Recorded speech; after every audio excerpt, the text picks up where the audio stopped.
comes up, I just do one of these deals where it's Just just like dumping all over your body. You'll see the vendor just cracking up. Just. She's not just a client to me, Your Honor, but she's a near and dear, true friend. And I don't have really any spells left, so I'm just gonna start going.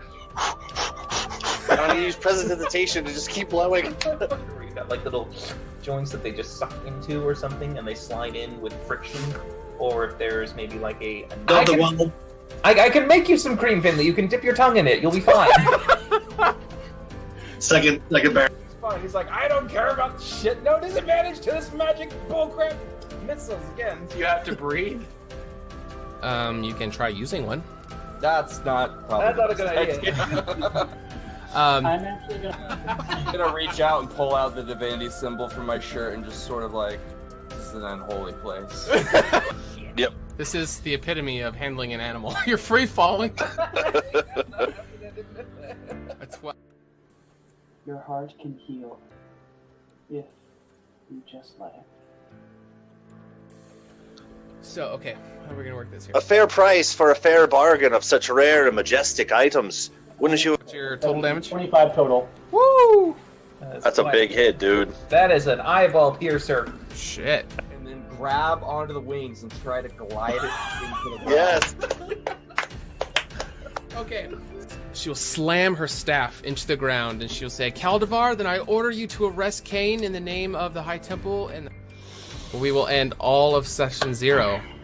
So good job, guys. Well played.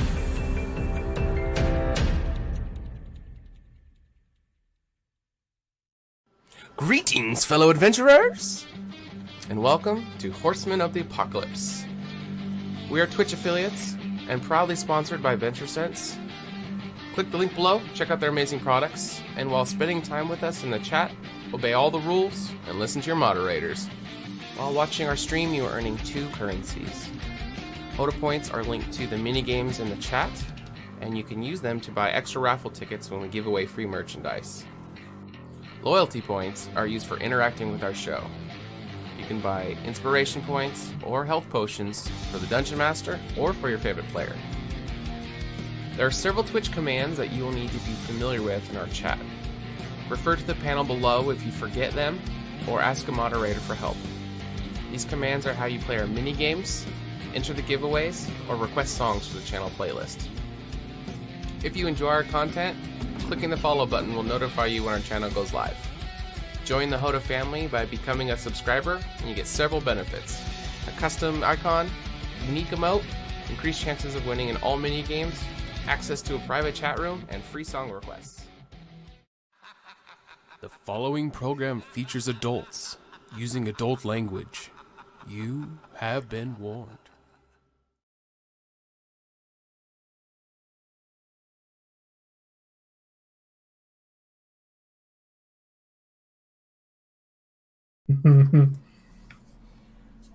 All right, welcome everybody to Horsemen of the Apocalypse. I am your humble Dungeon Master, DM Steelax, and the HotA stream is up today. We are missing a player, had a family emergency, but we have 3 of our usual players who are here at the table with us. So why don't you guys go ahead and introduce yourselves, and we'll get rolling for tonight. It should be a lot of fun. All right, I guess I can kick off since we are missing our little halfling bard Finley shenanigans. So my name is Andrew, or AJ to my friends, coming to you from California, and I play Rin the High Elf Wizard. And looking forward to seeing me drag a little drunken halfling back to the mansion. I think I'm strong enough. That's what I like. Yeah. All right, I'm Dylan. I play everyone's favorite psychopath, Kurtz Glaskin, and I am from Missoula, Montana, where we're finally in the double digits again after a week of the negatives. It's great. We got like a foot of snow in the last 24 hours here. It's ridiculous. Yeah, we got buried. Yeah, welcome. Okay. Hey, my name is Connor. I am playing Urgra, the half-orc ranger. I'm up in Washington State, and yeah, super excited after a week off to play some D&D. Yeah. Awesome. Welcome. All right, so we got a couple announcements. We'll push out real fast. Go ahead and hit those, and then we'll do a recap, and we'll jump right into tonight's game. All right, we're going to shoot them off quick. We have a Patreon now. We also have a PayPal. So if you want to scroll down, it's right beneath where the viewer thing is, right at the top of our little block of things and links beneath our views. We also have a Discord where you guys are welcome to come and join in, talk about episodes, fan art, anything you want to. Finally, our merch store is finally up and running. Yep. That link is on the left, and we have a lot of cool stuff, and we're hoping to get more and more as time goes on. For now, I believe it's still a little limited, but we should have some good stuff for you guys. Finally, another thanks to our sponsors, Adventure Sense. Check them out as well. They're having a sale right now, 4 for 1. Nice. I did not know that. That's good. Yeah. And then we also got colorized miniatures. So we got casual poses and action poses. They're really good. Our dev, Nicole, she digitally colored them, and they are from Hero Forge. So we're trying to pick them up as sponsor. Fingers crossed that they pick us up. But yeah, those are pretty cool. I guess check out Hero Forge if you want any custom miniatures. All right.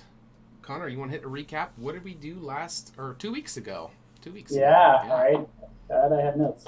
So, 2 weeks ago, episode 4, we started off with Kurtz going to the Trial of Strength. We are currently in Candoria proper. We are having the Great Lunar Festival, which is a huge 7-day event. Our party had already proven its might against a sort of virtual reality battle against an ancient red dragon, which we won. And so we actually have some pretty good reputation now. And we were pretty much just cruising the festival. Kurtz went to a Trial of Strength and beat it handedly and got a magical item for his trouble. Okay. Meanwhile, myself and Rin participated in the archery competition. One of us based on skill, the other based on cheating. However, skill won. And there was no prize except for bragging rights, but it's enough. You did get a little bit of gold, though. Well, from the betting pool. Yeah. Oh, right. Because Kurtz and Finley, finagled the crowd. But after that, we actually got to discuss one of the prizes we got for completing the defeat of the Red Dragon, which was some sort of artifact, a blue ball that got Finley very, very excited. We discussed it, and Finley told us what he knew, which was not much. Apparently, when there are multiple balls that are blue, and when they are collected, something happens. He doesn't know what. He knows it's powerfully magical, and we have determined through our own checks and skills that these things have divine power, like pure divine power, which is a big deal because in this world, the goddesses have left, who are the main deities, and so we're kind of left to fend for ourselves. So these remnants of divine power are a pretty big deal. But that aside, we decided to get drunk because we may only have 7 days left to live before the next horseman arrives and destroys the world. Oh, that was a lot of fun. So Kurtz decided to he had some own business to take care of, which he thought couldn't wait, and so he left the party for just a bit. But Finley and myself, Urgra, participated in the drinking competition. I got a little further than Finley, and he's currently blackout drunk. I cut myself off before getting to that point, but I'm still pretty bad off. Ren is totally sober and is basically our caretaker. Okay. And that's pretty much where we are. You guys met an interesting NPC whilst drinking. Who was that? That was Violet, a young woman with appropriately colored hair. Okay. And apparently immune to alcohol. Yeah. Totally inhuman. Yeah, she says that she drinks every night, and she was in the drinking competition just for fun and for the free drinks, although apparently since she can't get drunk, I'm not quite sure what the point is. But, and she was having a bit of a tete-a-tete with one Finley shenanigans. There was some flirting going on. There was indeed. And so we'll see if that goes anywhere. Okay. Anything else? I think that was it. Yep. That was the gist of it. Pretty much. Yeah. Violet, you're turning violet. All right, so we start off our episode with Kurtz Glaskin. He left the Red Dragon Inn, and he decided there was some things that he wanted to go do. So it is later in the evening. It's still not, the day is not concluded, but it's getting very close. There was an announcement you guys heard it's a never-ending day, man, that the last thing of the night there was going to be an announcement from Ivan. So that you guys do not have to attend that, but there was going to be kind of a pre-briefing of just, welcoming everybody and all that stuff. You're not quite sure what it's going to be gone over with that. But Kurtz, you left the Red Dragon Inn, and your floating minor tensor disc is following behind you. It's it's much darker, but the area that you're walking in is very well lit from the moons, and there's lanterns all strung about, and there's a few people wandering to and fro, and you can smell the hot meat from the vendors who are starting to close up shop. What do you want to do? It's been a really long day for Kurtz. Really wasn't feeling like drinking, so figure one of us should go see Ivan, discuss the future of the world. So where's that being held? The announcement? Yeah. There is a giant podium platform stage that is somewhere in town, and that is where kind of the crowds are going to be getting ready to go to, and there are some of the leadership into different tribes and important NPCs that are going to be gathering there, but it is still a few minutes out. It's going to be like the last thing before the night concludes. Mm-hmm. So About how long? Maybe an hour or so. So you have some time to do anything else that you want to do, Mm-hmm. if you were wanting to go to that. Yeah, and that errand I had last time wouldn't be done by now, would it? No, because it's still the same day, even though it's been like a month for us.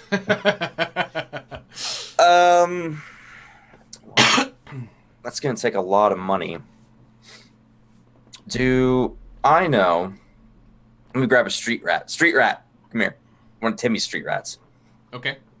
All right, so you are wandering the alleyways and just kind of going for a walk, clearing your head, and you are able to locate one of Timmy's compadres. This guy's a little more roughed up, scraggly clothes, got scars all over his body. You know him as Aaron. It's 2 A's. A.A. Ron. What do you want to do? Like, hey, kid, do you know there's any fight betting going on right now? Hey, boss. What kind of fighting are you looking for? Well, nothing lethal. I got some stuff to do tonight, and I don't need, a guard after me, but, just something I can make a little money in. I heard that there is some tiger tabaxis in town, and he kind of looks around, make sure no one's listening. He's like, they're right outside the city wall, and I heard that they're organizing some kind of impromptu fight club thing. You might be able to get over there if you want to try to get some money out of them or something. Yeah. Yeah. You know what? You tell the boys.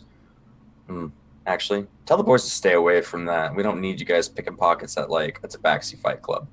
Yeah, those tigers scare the shit out of me. I ain't going close to them. Directions. If you go out the west gate, it's going to be you go out it and head southwest, and it's going to be alongside. There's going to be some massive rocks that they're gathered around. So if you see those rocks, you'll probably find them. But I'd be careful. They're pretty hardcore fighters. So don't worry about me, kid. I'll flip him a silver. Thanks for the tip. Thanks, boss. Is there anything else you need? Nah, I'm good. So you'll see him tuck away the silver, and he'll kind of he finally got to get into it. It's always been Timmy that's been talking to you, and he kind of has his moment, and he struts off, and he kind of gives you a wave. I'll give him a little, and then head off towards this. Okay, so you see him disappear off into the shadows in the back alleyways. What do you want to do? Head to this fight club, see if I can make some money. Okay, So you start to wander casually towards the west gate, and you can see that the gate is open, and there are a couple guards posted at either side, and they're just going back and forth about, random guard banter. They got some very large pikes, and they are, light, medium armored up. And is there anything you want to say to them, or are you just going to go past them? No, I imagine this isn't exactly kosher. That's the reason it's outside the city gates. Mm-hmm. So I'll just sort of nod as I'm going by, and I'll keep my ear open to hear, see if they're, saying anything interesting. But other than that, no. Okay. Now you just hear regular banter. Nothing really sticks out. Were you wanting to stick around to see if you hear anything else, or just as you're passing by? Just as I'm passing by, I want to make sure I make it to Ivan's thing. So yeah, kind of at a time crunch here. Sure. Okay. Yep. So you go past and they don't seem to stop you or whatever. People are coming and going, so it's not strange that you're leaving, the compounds of Candaria proper. So as you exit the west gate, you can see up above there's these giant bastilas, and there are some guards that are walking along the perimeter, but the end section they don't seem to be patrolling. And you start to make your way there, and eventually you start to see these very large rocks up ahead, and they resemble the description that Aaron gave you. Excellent. I'll do a perception check to see if I hear or see anything that might aid me. 25. All right, so you...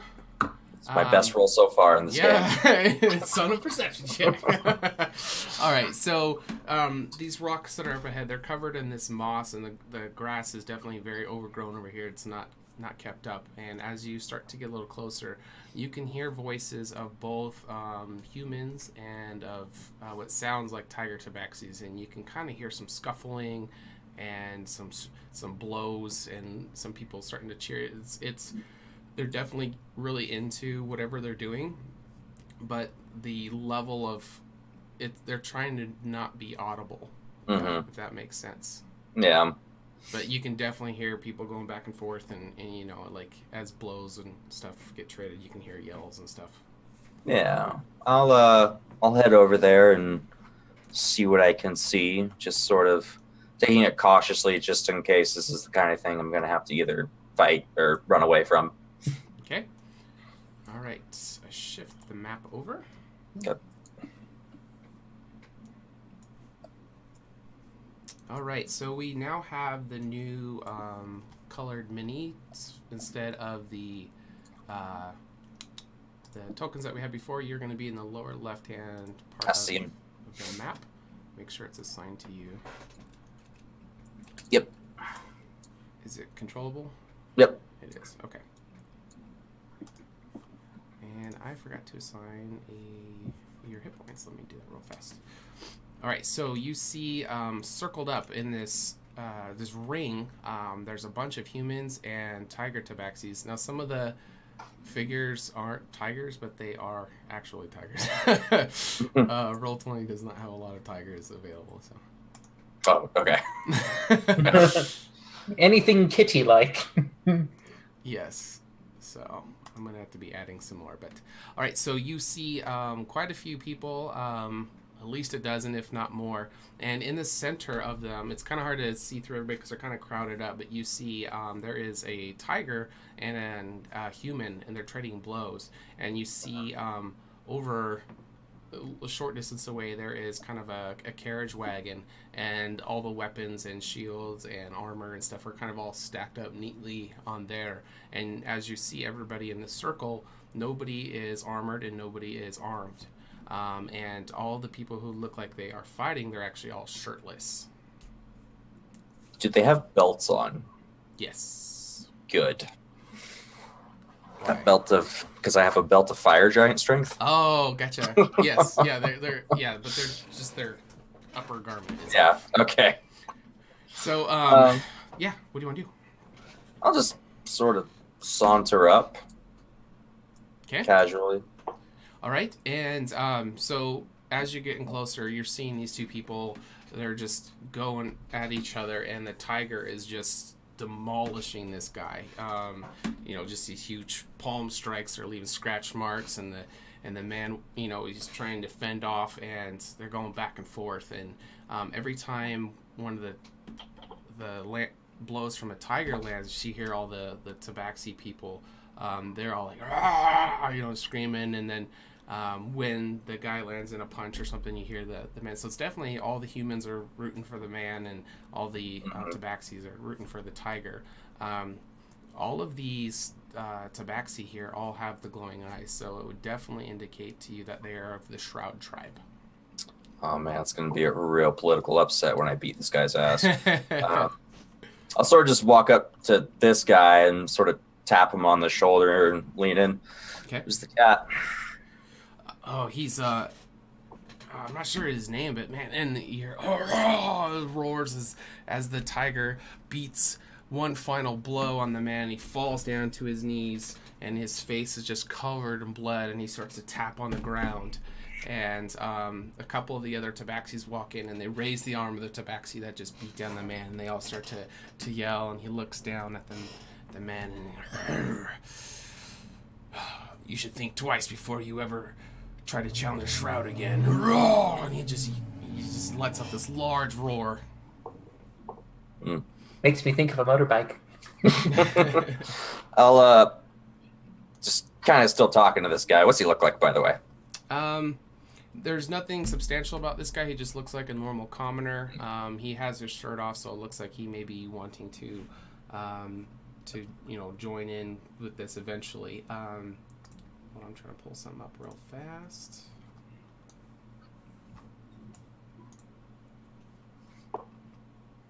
All right, so he looks to you and he asks, "Are you here to fight too?" Depends. Is there any money to be won here?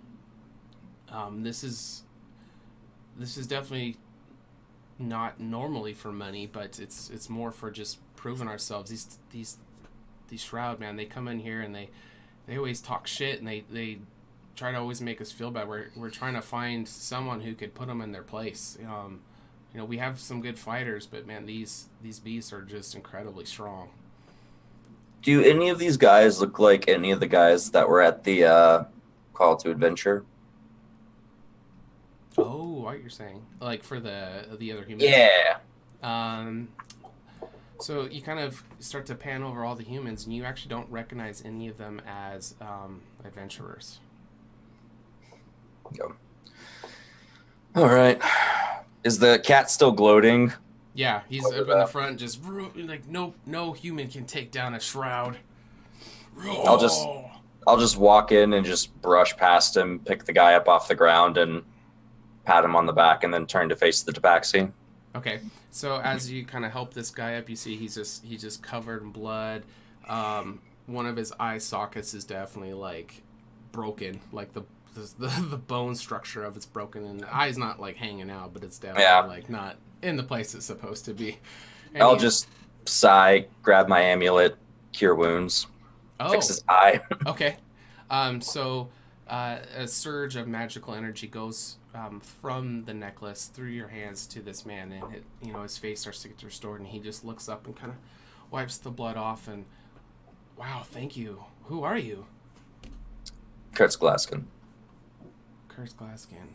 What are you doing here? And he kind of looks up and down over you, and you're you're quite the big dude, and he's like, do you think you can give us some help? And then you see a large, abnormally larger tabaxi step forward, and you notice that he doesn't have one of his arms, but his other arm is enormously big. It's just ripped, and he looks at you and sees that you have all your gear on, and he puts his large paw on your shoulder, and he says that you're not allowed to wear any of your gear here in this circle. We're going to have to ask you to disarm. As you can see, none of us are geared up. I'll shrug. If I disarm, does that mean I get to fight? You think you're worthy of fighting a shroud? Killed enough of them in my time. And when you say that, he looks around and all the other tabaxis kind of start like ripping their claws out, and but they all hold back. Yeah, the little fur on the back of the neck is standing up. So he says, yeah, you are allowed to fight, but we are going to have to insist that you follow protocol, and for that he's gonna like notion to the cart over there, and another human will kind of walk up and he'll help the guy you just did some healing on, and he'll say, if you want, I can kind of explain the rules to you while you down dress if you're wanting to do that. But then he looks at, he's like, man, if you could put these guys in their place, that would really help us out. Well, what's the worst that can happen? And I'll start taking my shit off. Okay, so as you are taking off all your gear and you set your sword and stuff, like, it's definitely doesn't look like anyone's going to steal it. So he kind of goes over the informal rules about how it's very frowned upon to do fatal strikes. That last blow, if it goes to it, you want to make it a non-fatal one. But it'll be unarmed strikes. So when you take off your gear, your AC is going to go down for whatever your gear was modifying it.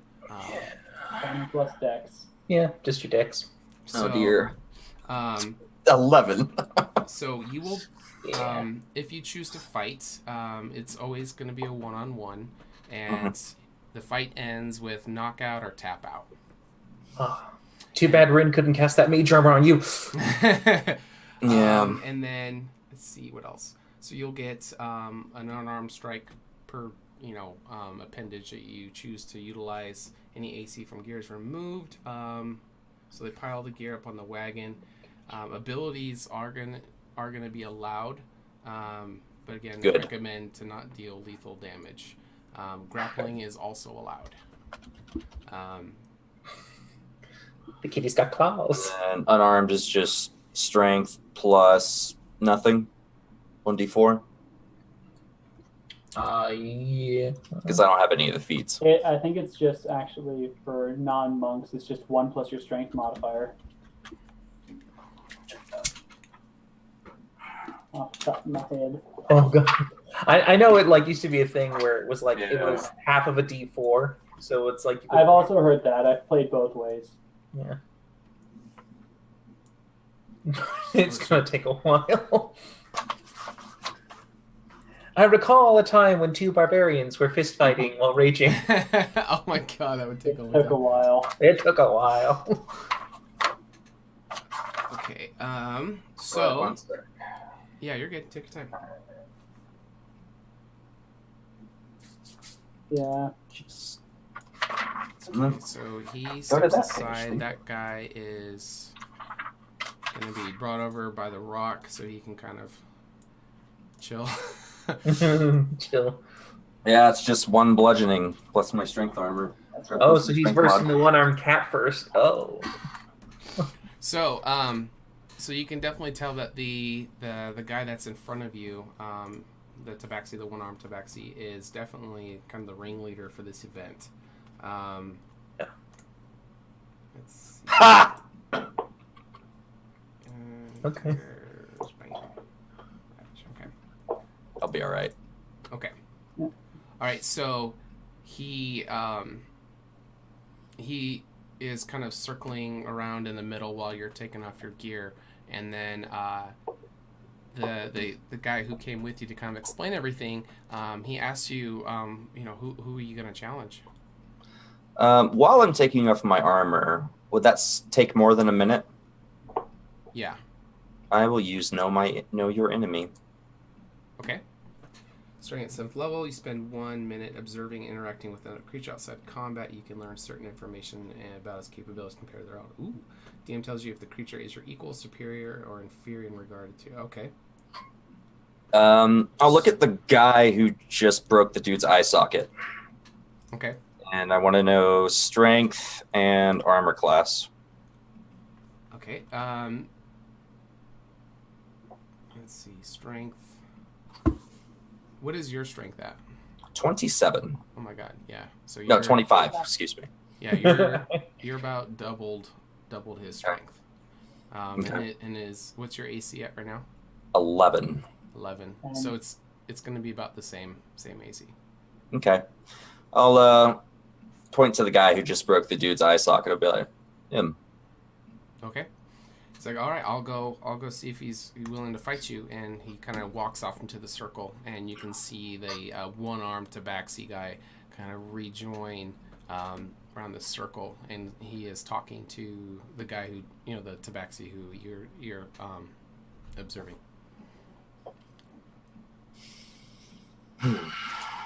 I'll just sort of stretch a little bit, limber up, Okay. and then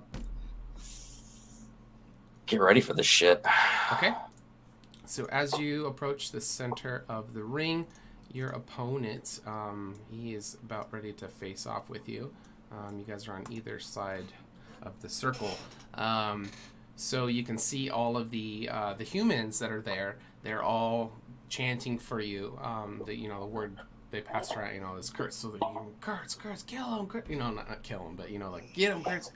And then strangely, all of the tabaxi are like not cheering on this guy. Like they're kind of almost treating it like this, just another one's gonna bite the dust.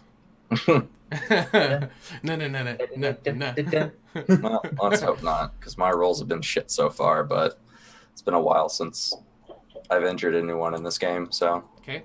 And as you look at him, you see that even though that was loud. Even though he had won the previous fight, he's definitely not at full health. He's got some injuries on him. He's got, definite bruises. Like it's hard to see through fur, but you can tell he's definitely been damaged. And he doesn't. While you were watching him, it didn't seem like he had done any kind of healing or anything like that.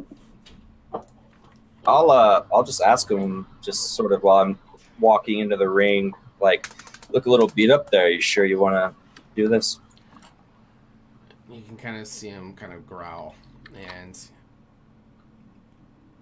I have never seen a man beat a shroud.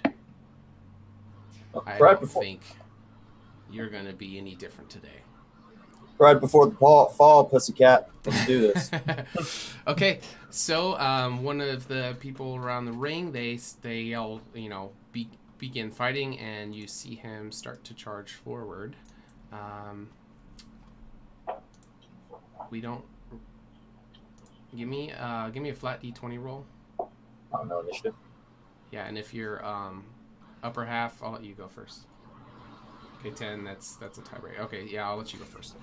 Cool. Instead of rolling initiative, it's just back and forth, so we don't really do initiative. So I'll let you go first. What would you like to do, Kurtz? All right, I'm just gonna sort of roll my shoulders and then just charge it in. Okay. And I will begin with an attack. Okay. That's my first of 3. Okay, that is a hit. All right. And then with that attack, I will use one of my superiority die to make it a trip attack. Ooh.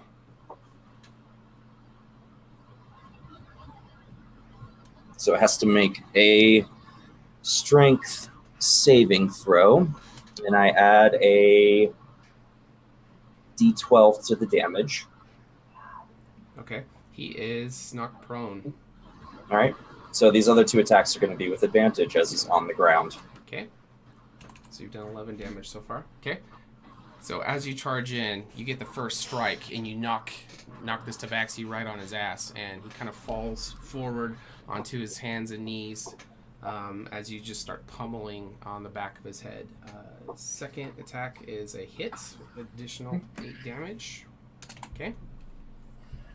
I think you literally have to roll a 1 to miss. Yeah, you are going to obliterate this dude, I think. Okay. All right. So I want to use an action surge. No, I'll wait.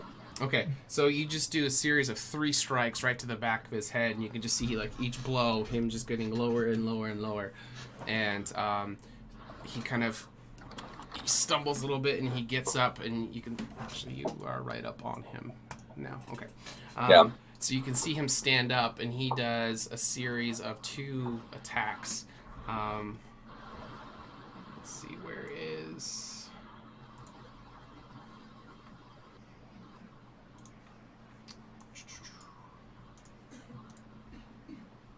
Oh shit! I didn't set up the sheet.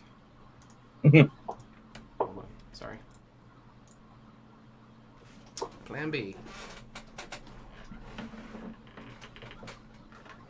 All right. So his first strike.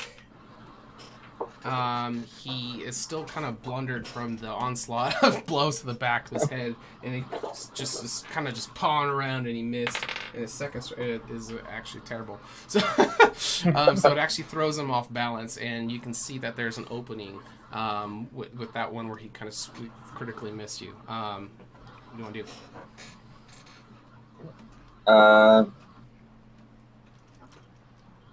So while he's attacking, and when he misses, I will use another superiority die. Okay. To repost. Can use your reaction spin on the spirit to make a melee attack. Okay, go ahead. That would have been 25, yeah. I have to turn it back to normal. But still would have been 25. 8 damage. And then I add the d12 to it. So that's 19 damage. That's a wicked smack. 46. Okay, Jesus. He just misses. I just elbow him in the back of the head again. Okay, so at this point, you can kind of just see that all of the shrouds surrounded are just kind of awestruck, and all the men are like, guards, guards, guards. Like, they did not expect you. You came in, you're just blowing this guy, just beating, total royal beatdown. I think you still got some attacks left, yeah? Oh yeah, that was just my reaction. Yeah, that was your reaction. Okay, yeah, so you're just beating the shit out of this guy, and you could just see his fur just start getting soaked from blood as, you know, parts of his body is getting smashed open from your knuckles. First attack. Jesus. Okay, hit. Second attack. 4. Okay. Third attack. Okay.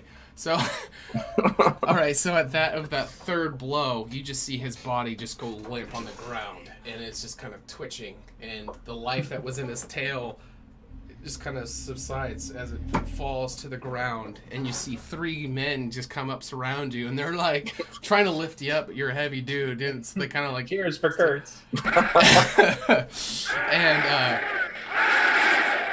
oh yeah, there's some cheers. Yeah. And you see this. You see the one-armed shroud tiger walk up, and he's just furious, and you can see him flexing that one arm, and it dwarfs like your head even, like it's just huge, and you can he leans over and kind of makes sure that the tiger on the ground is still got a pulse. And once he does that, he kind of gives a signal, and 2 other tabaxi come up, and they start to drag his body off, and you can see that there's no care, no tenderness. I'll just... Where's the love? They grab him by the scruff of the neck, and they're just dragging this guy off. And so he is going to be back here, and this tiger walks up to you, and it's quite impressive. But he's one of the weaker of our tribe.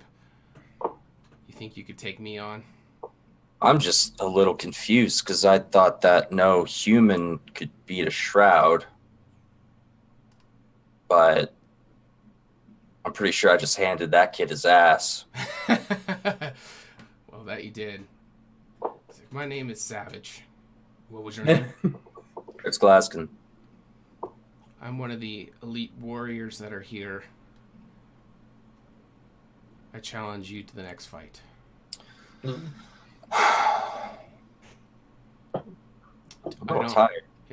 Don't count on it being as easy as that last one. You actually look like you've seen a battlefield before, so I wouldn't. Do you know who I am? The name sounds familiar, and I feel like I should know this. Savage. His one arm. He was just born that way. No, so you can Wait. You can see from the it was definitely a wound. Like it was. Yeah. Yeah. Hold on. Savage. Did Kurtz cut the arm off? I didn't cut the arm off. So I might have.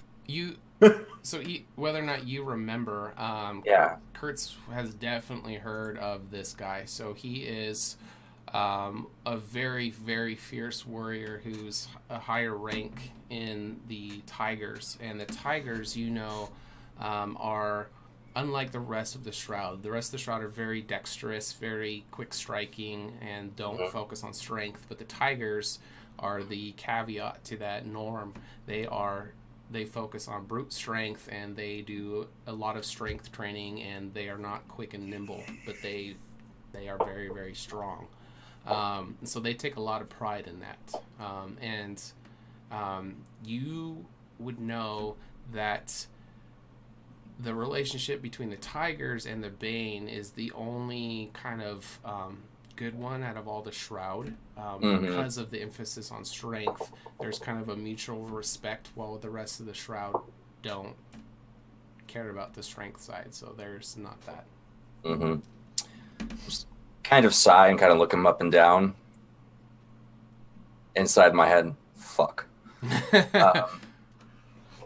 Hour though, like, I have heard of you, Savage, and I would be honored to spar with you.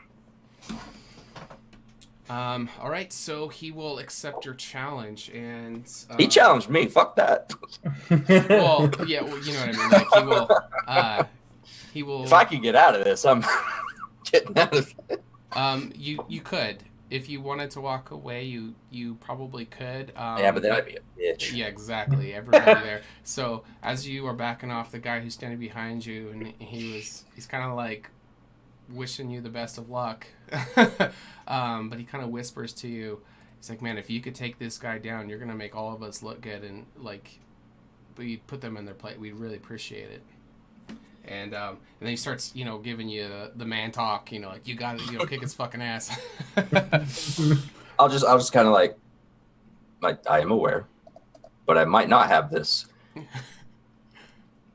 If I fall unconscious, make sure you drag me to where Ivan is doing his speech with my gear. All right, he agrees to the turn, but he kind of does a good game, slap on the ass. No, focus. All right. Okay, so you can see Savage, he kind of like, his demeanor completely changes, and he goes down onto all three limbs and kind of like gets into this pounce mode, and he looks up and he closes his mouth, and you can just see all the years of war and everything, like just pure hatred just come over his eyes. And it's an intensity that you feel like most people see when they look at you. And it's been a while since you've seen it in another, in an adversary. I wouldn't say you're afraid, but it makes you have that moment where you're like, oh boy, here we go. It's like a Dragon Ball key-off. Can I do the same thing? Heart of Darkness? Ooh, okay. And just sort of just crack my knuckles and get into, I don't know, some kind of fighting stance. I don't know if they have those in this world. Sure, why not? They do now. All right. So you hear somebody in the circle, say ready, fight, and you see him just starting to, all three just starting to charge straight at you.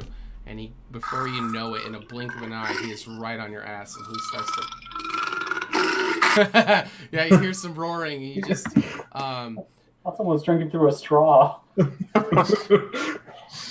So you see him come pouncing up, and he's surprisingly very fast, even though he only has three limbs. And you just see this one massive arm just come hauling right at you.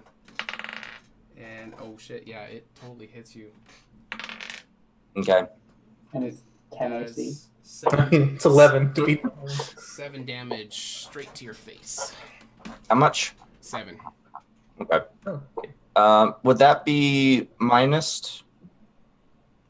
No, because you took your armor. That's what I figured. Yeah. You have a yeah, massive you're right. 222 health pool, though. So. All right. And it just comes in my face. I'm just gonna flinch with it, and then just sort of look back up and begin. And begin. Okay. Okay. Let it begin. All right. So you take one blow and you quickly follow it up with a series of jabs. Your first strike hits and does 8 damage. All right. Trip attack again. Okay. Dex save. Okay. So you strike him on the side of the face, and it kind of throws him around, and he falls to his knees. So he is now prone. All right, and that adds a 3, so that's 11 total damage for that attack. Okay. And then second strike. That is a hit. 15. And for this one, I'm going to use menacing attack. Attempt to frighten. Oh, okay. Wisdom saving throw. Mm. Okay.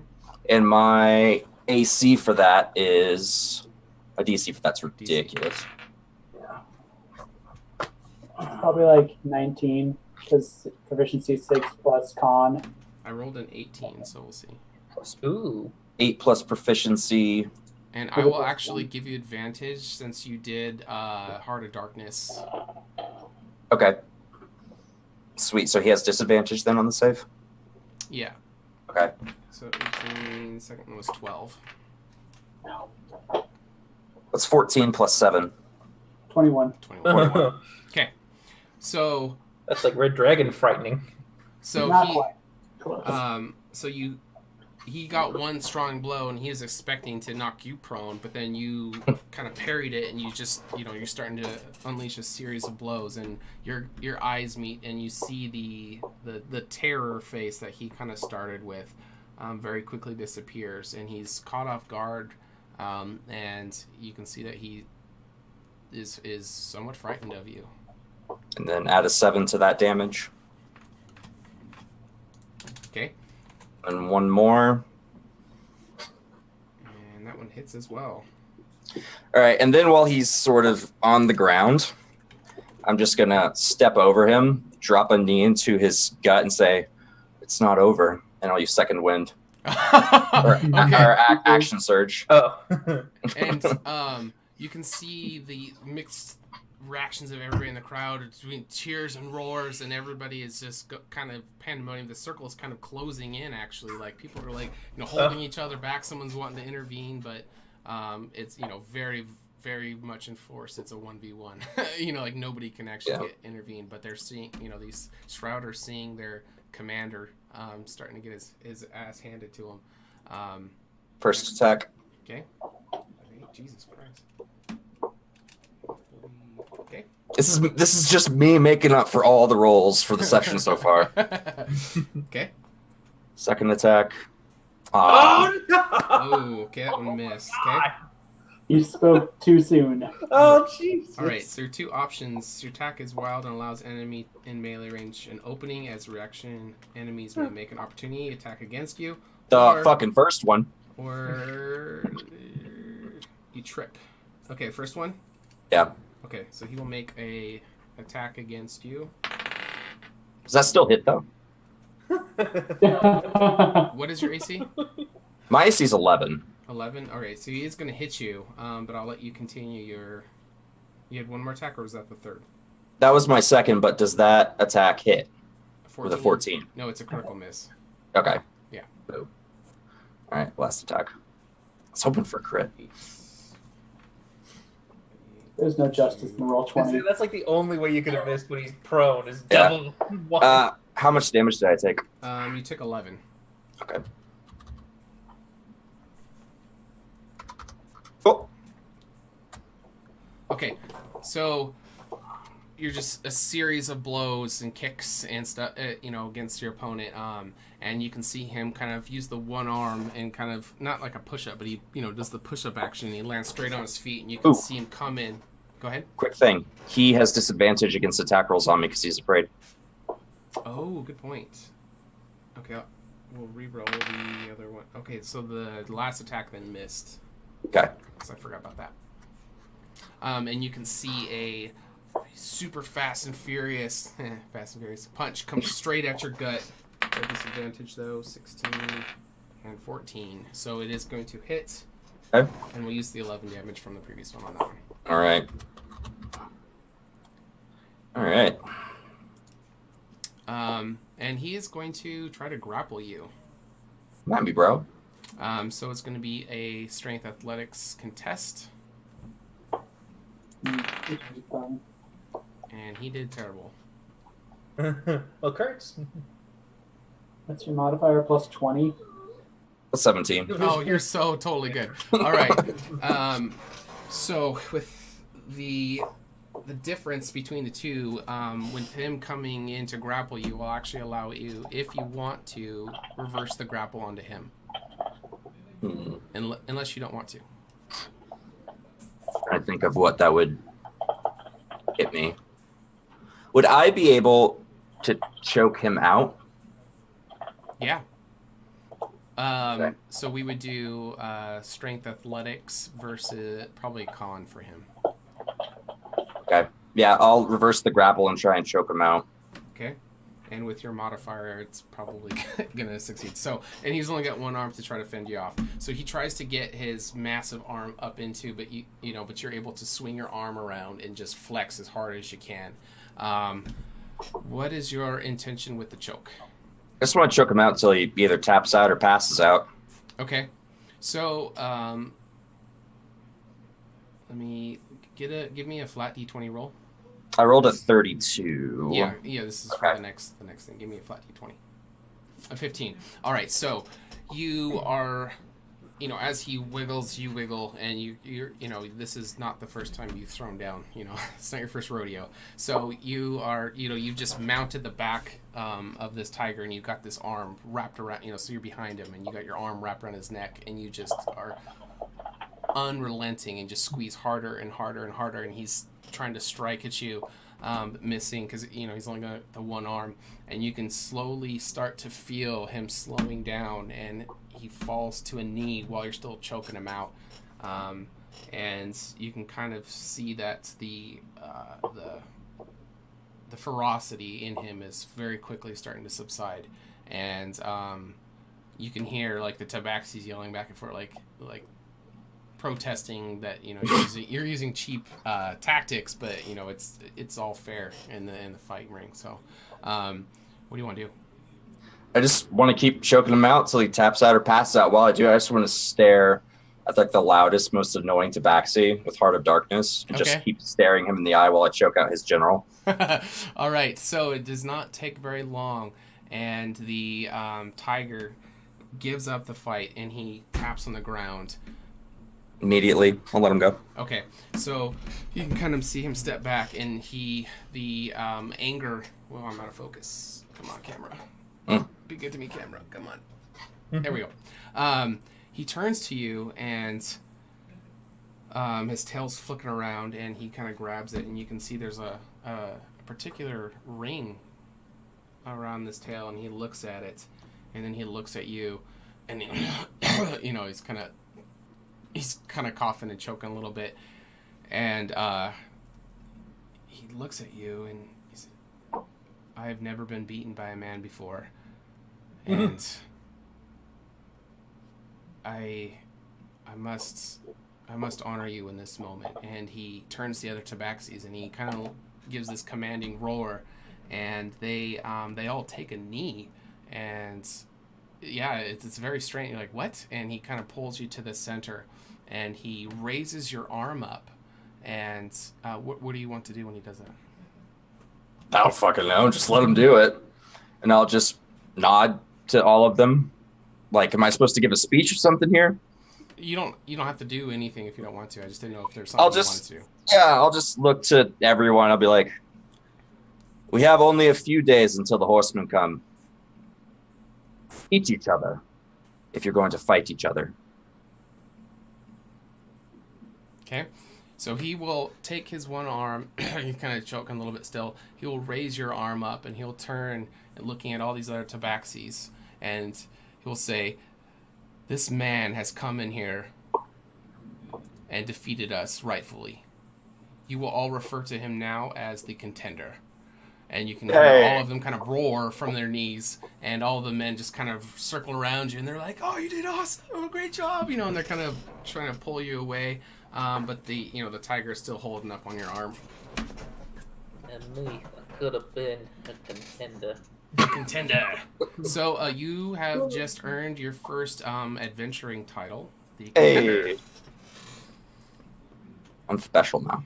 Yeah. Oh yeah. Yeah, you special. What do you want to do, Kurtz? I'll just sort of, I'll hit my hand free once he's done holding it up, and I'll sort of bow and thank him. Say, it's been an honor, Savage, but I'm afraid I must attend Ivan's address. Thank you for the opportunity. He'll look at you, and the ferocity's gone. It's more definitely like a respectful look, and he'll say, "I will spread the word to my fellow tigers that you have earned our respect, and if you ever need anything, you come let us know. A warrior like you is definitely what we need in times like this." And he will kind of turn and will start walking to the other tabaxis who have now kind of gathered up in a group, and you can tell he's like telling them that they need to go. Like they've kind of lost their will for fighting. All right, now we'll head to the address. Okay. So you can return to the cart and start to put on your gear. All these guys are going to be singing praises of you and giving you high fives and all that cool shit. And you can start to make your way back over to where Ivan's speech is going to be. So back in the Red Dragon Inn, Finley is passed out drunk. Urgra, you are sitting up in the rafters after just throwing up outside the window, getting all that projectile vomit on the side of the building. What do you guys want to do? Well, the unseen servant is still rockabyeing Finley, Okay. so he's kind of this floating little halfling. Okay. But yeah, I'll be looking for Urgra. Urgra, where are you?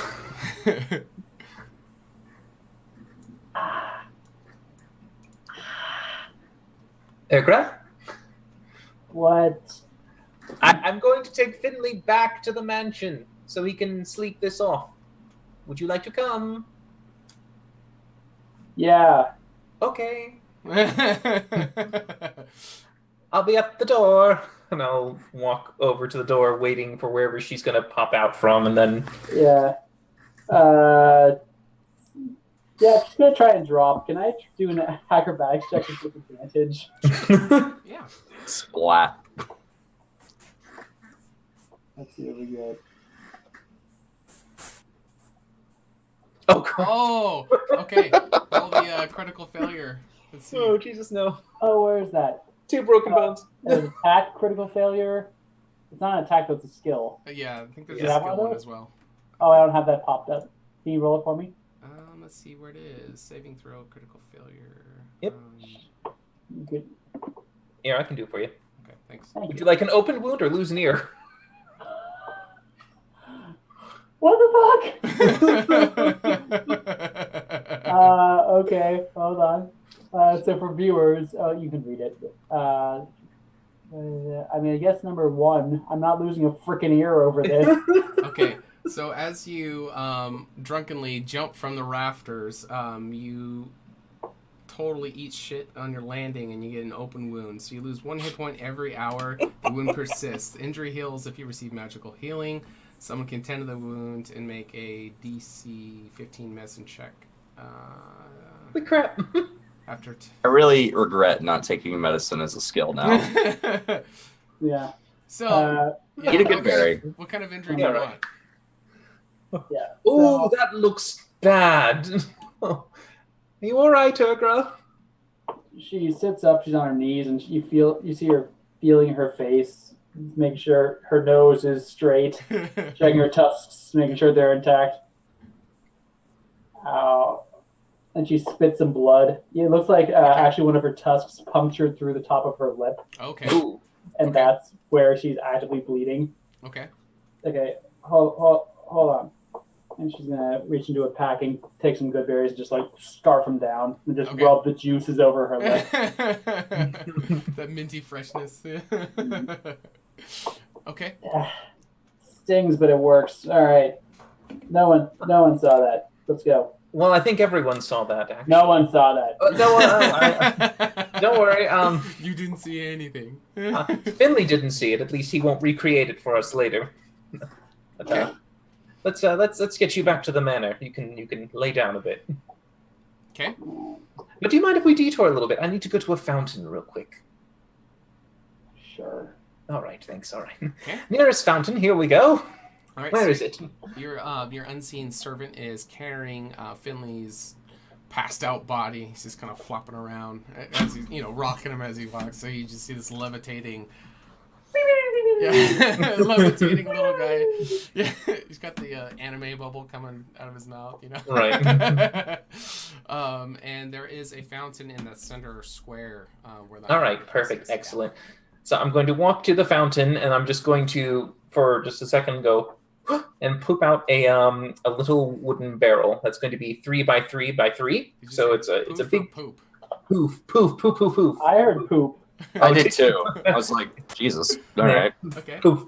With a so yeah, poof out a barrel. And when the barrel's there, I'm just going to also go and snap more unseen servants because me, Twinny Wizard, nothing. Robert, Niles, Jerry, have them all go in, and I'm going to say, fill that up with water for a moment, would you? And I'm going to have them fill up the entire barrel full of water. Okay. And once it is filled, I'll have them carry it with us to the mansion. Okay. Erica, did you want a drink before we moved on? I hear it's good for sobering up. Maybe I should dunk Finley's head in. Do you think we should do that? And yeah, I mean, could drown him, but sure. Oh, okay. Maybe I'll just do a splash on the face here, see if it wakes him up, and I will splash some onto Finley's face, see if it does anything. You'll seem kind of like Alundra and like All right. Yeah, he won't come. Okay. He seems pretty darn out. All right, no, let's just put him to bed then, I guess. On we go, as there's a floating barrel and a floating Finley next to me. Okay. So you're followed by a stumbling half-orc, and 2 floating objects. Not weird at all. It's completely weird. Yeah. People are kind of like, "What the hell's going on?" But you make your way It's over a festival. Yeah. Forget about it. You make your way over to the manor. What were you wanting to do? Well, once we're inside, I will just tell the servant to go upstairs, find the nearest just bed for Finley to sleep in, just to kind of rest. And so once Finley's up and doing that, I'll eventually just call out and go, Near, are you in here? And then eventually you'll see Near coming in, and then here he comes. Yes, I'm over here. There you are, Near. Come here. We're going to do the recasting. So come on, over here. And I just take him off to another side room. It's a little kind of greenery garden area that I like to keep for just external uses and stuff. But as I get everything set up, I tell the servants to put the barrel down, have it sit there for a moment, and I go, all right, great. Now, let's get some friends, shall we? Okay, let's do this. And I will start to channel slowly in my hands. It takes a full minute for this to cast, or 10 minutes, I think. But I'm just going to slowly begin pushing out and conjuring up 8 different sigil kind of runes. And eventually they'll coalesce, and I will make a set of ice methods from my Conjure Minor Elementals. Okay. So I'll be making, from what it says in there, I can't remember the detailed number. I just clicked it, so it should 8 appear. 1/4 creatures. What do you need to know? Yeah, so I'm just going to make the total for the tiny ones. They're methods. They're small. Okay. So yeah, but they're ice methods, and I bring out the ice methods into existence, and as they're there, I'll say, all right, little buddies, time for some Cinderella magic. So on we go, and I will kind of do this little version of getting them ready to freeze the water as they're usually they're breathing out their ice breath, causing it to solidify into basically a big swirling cone for that. And as that's happening, I will turn to look at Urgra, and I'll just kind of go, it's like, I think what we could do with some music, Urgra. And I'll just cast Minor Illusion off to the side for a little bit. and I'll just go. Oh my god, no. Ergra, and I tap the barrel. Do you want to build a snowman? Come on, it's fun. Let's play. A what? I rarely see you anymore. You're out the door. You've always gone away. I don't know what's happening. We should be best buddies, because you know we're not. I wish you would tell me Because you why. called me poor and stupid. Come on, just build a snowman. You know it has to be a snowman. Okay, 5. Oh, well, it's I will go over and I'll start doing the spell Simulacrum, and I'm going to cast it at a 9th level to Okay. allow it to be a very powerful version of Nier. So Nier will eventually just melt away to nothing, leaving just a pile of clothing. Okay. As the methods are helping me make ice and snow, Okay. so that I can then build a sculpture of me Okay. and then bring him to life. Okay. So Nier is now reset. Yep. I'm Okay. over here beating Tabaxi to unconsciousness with my bare hands, and you're doing a rendition of Frozen in your magical bachelor pad. Jesus Oh, yeah. Christ. All right. But yes. All right. So Nier is hard reset, and we will go on our first break. Okay. All right. We will see you guys in a few minutes. Thanks for sticking around. We'll be right back.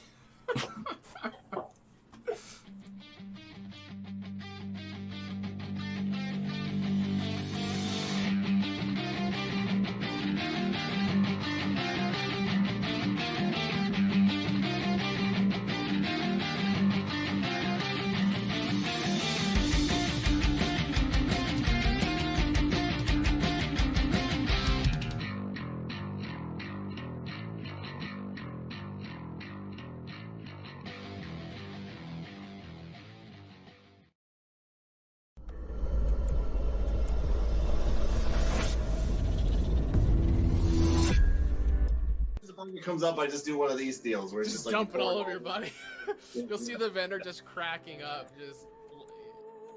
she's not just a client to me, Your Honor, but she's a near and dear, true friend. And I don't have really any spells left, so I'm just gonna start going. I'm gonna use Prestidigitation to just keep blowing. You got like little joints that they just suck into or something, and they slide in with friction. Or if there's maybe like I can make you some cream Finley. You can dip your tongue in it. You'll be fine. second barrel. It's fine. He's like, I don't care about shit. No disadvantage to this magic bullcrap. Missiles again. You have to breathe. You can try using one. That's not That's not a good idea. I'm actually gonna. I'm gonna reach out and pull out the divinity symbol from my shirt and just sort of like, this is an unholy place. This is the epitome of handling an animal. You're free falling. That's what. Your heart can heal if you just let it. So okay, how are we gonna work this here? A fair price for a fair bargain of such rare and majestic items. Wouldn't you? What's your total damage? 25 total. Woo! That's a big hit, dude. That is an eyeball piercer. Shit. And then grab onto the wings and try to glide it into the ground. Yes. Okay. She'll slam her staff into the ground and she'll say, Caldevar, then I order you to arrest Cain in the name of the High Temple, and we will end all of session 0. So good job, guys. Oh. Well played.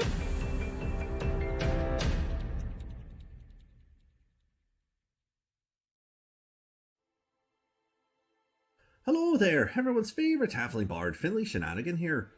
Being the soulful adventurer that I am, and known for telling a tale or two, pull up a stool to grab a pint as I tell you a story about my favourite hero, me.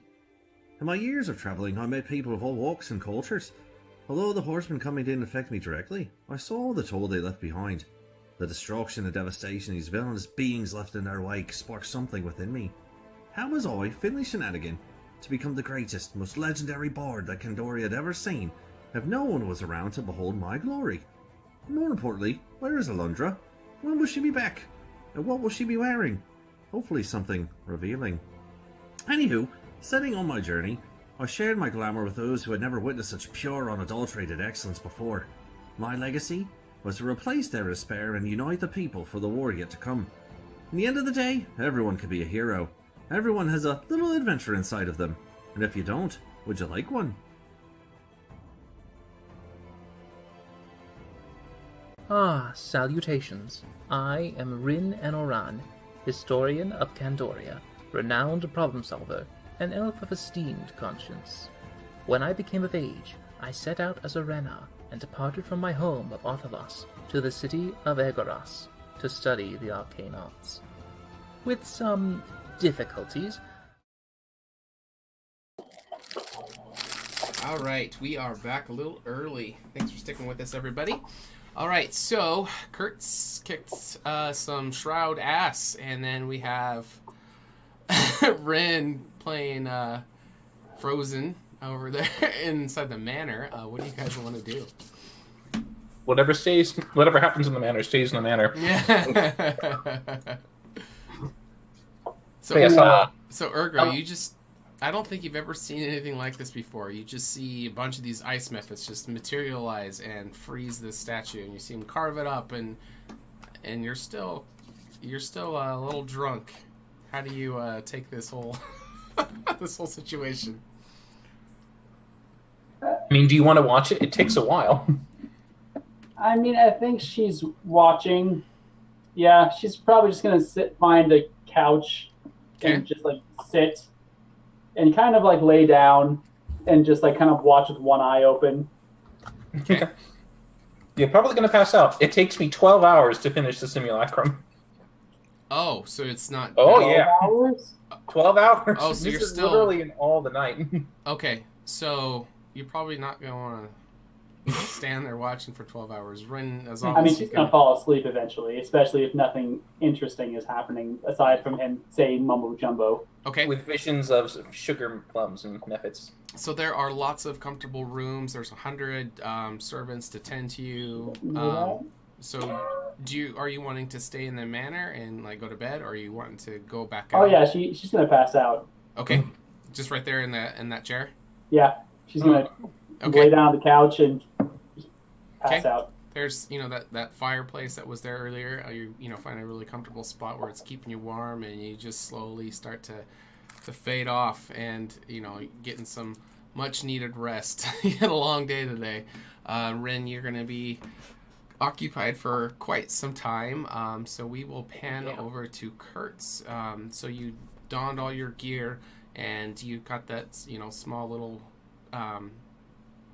group group of guys who are coming with you, and you are approaching the west gate to come back in. What do you want to do?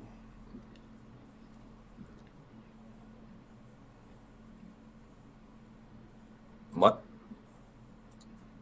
Can you hear me? Am I coming Yeah. through? Yeah.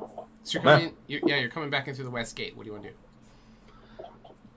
Fucking go find Ivan. Actually, I'll turn around to you guys like, hey, where's this thing with Ivan going on? So they're actually all getting ready to head over there. So they'll show you the way, even though Kurtz would know where that's at. So you start to make your way over there, and you see that there is kind of a small gathering, much smaller than you thought there would be around this stage, and people are talking about how Ivan's going to be coming out, and Ivan tries to be really personable with people and very friendly, but people love to try to get to know him, so people are waiting to see this man. He's been the leader for Candoria proper for a few years now, and he's done an enormous benefit to everybody, bringing them all from all the surrounding villages who got just ransacked from all the horsemen and everything. Everybody here now, and just hearing all these praises about this half man, half dwarf. Just everybody, surrounding while they're waiting for him to come out, they're all talking, just praises and praises about him. And so there's some people that you can chit chat with, or there's people available if you want to ask any questions. But everyone's just kind of waiting for him to come out, and people are starting to come. All the shops are closed down at this point, and all the vendors, they're there for this announcement and everything. So from what you picked up earlier, it's going to be several days before the where you guys would swear to be the event. So that is not happening tonight. but he's, you know, going to be addressing everybody since a lot of people have come from near and far. So Candoria proper is the trade hub for the whole continent, is the powerhouse. It's where the new temple is. Each of the tribes have their own specific areas, but they frequent Candoria proper. So people, you know, have come. Obviously, tonight's not like the big night, but, you know, people are here. It's the first night, so they're, you know, people are starting to gather around. So you're seeing people of all races, builds, kinds, starting to trickle in. Yeah. Does anyone know what this is about? Do I know what this is about? You haven't heard from me what it is about, but you can ask around. Yeah. Leaving my new fans. Okay. Yeah, they can I scope? disperse and go about their ways. Yeah. Can I keep an eye out for any of the other adventurers that were sworn to the call and all that? Okay. Yeah, there's definitely some random adventurer scattered throughout the crowd. Any groups? No, they're kind of onesie twosies. Mm. Just waiting for Ivan to come out. Okay.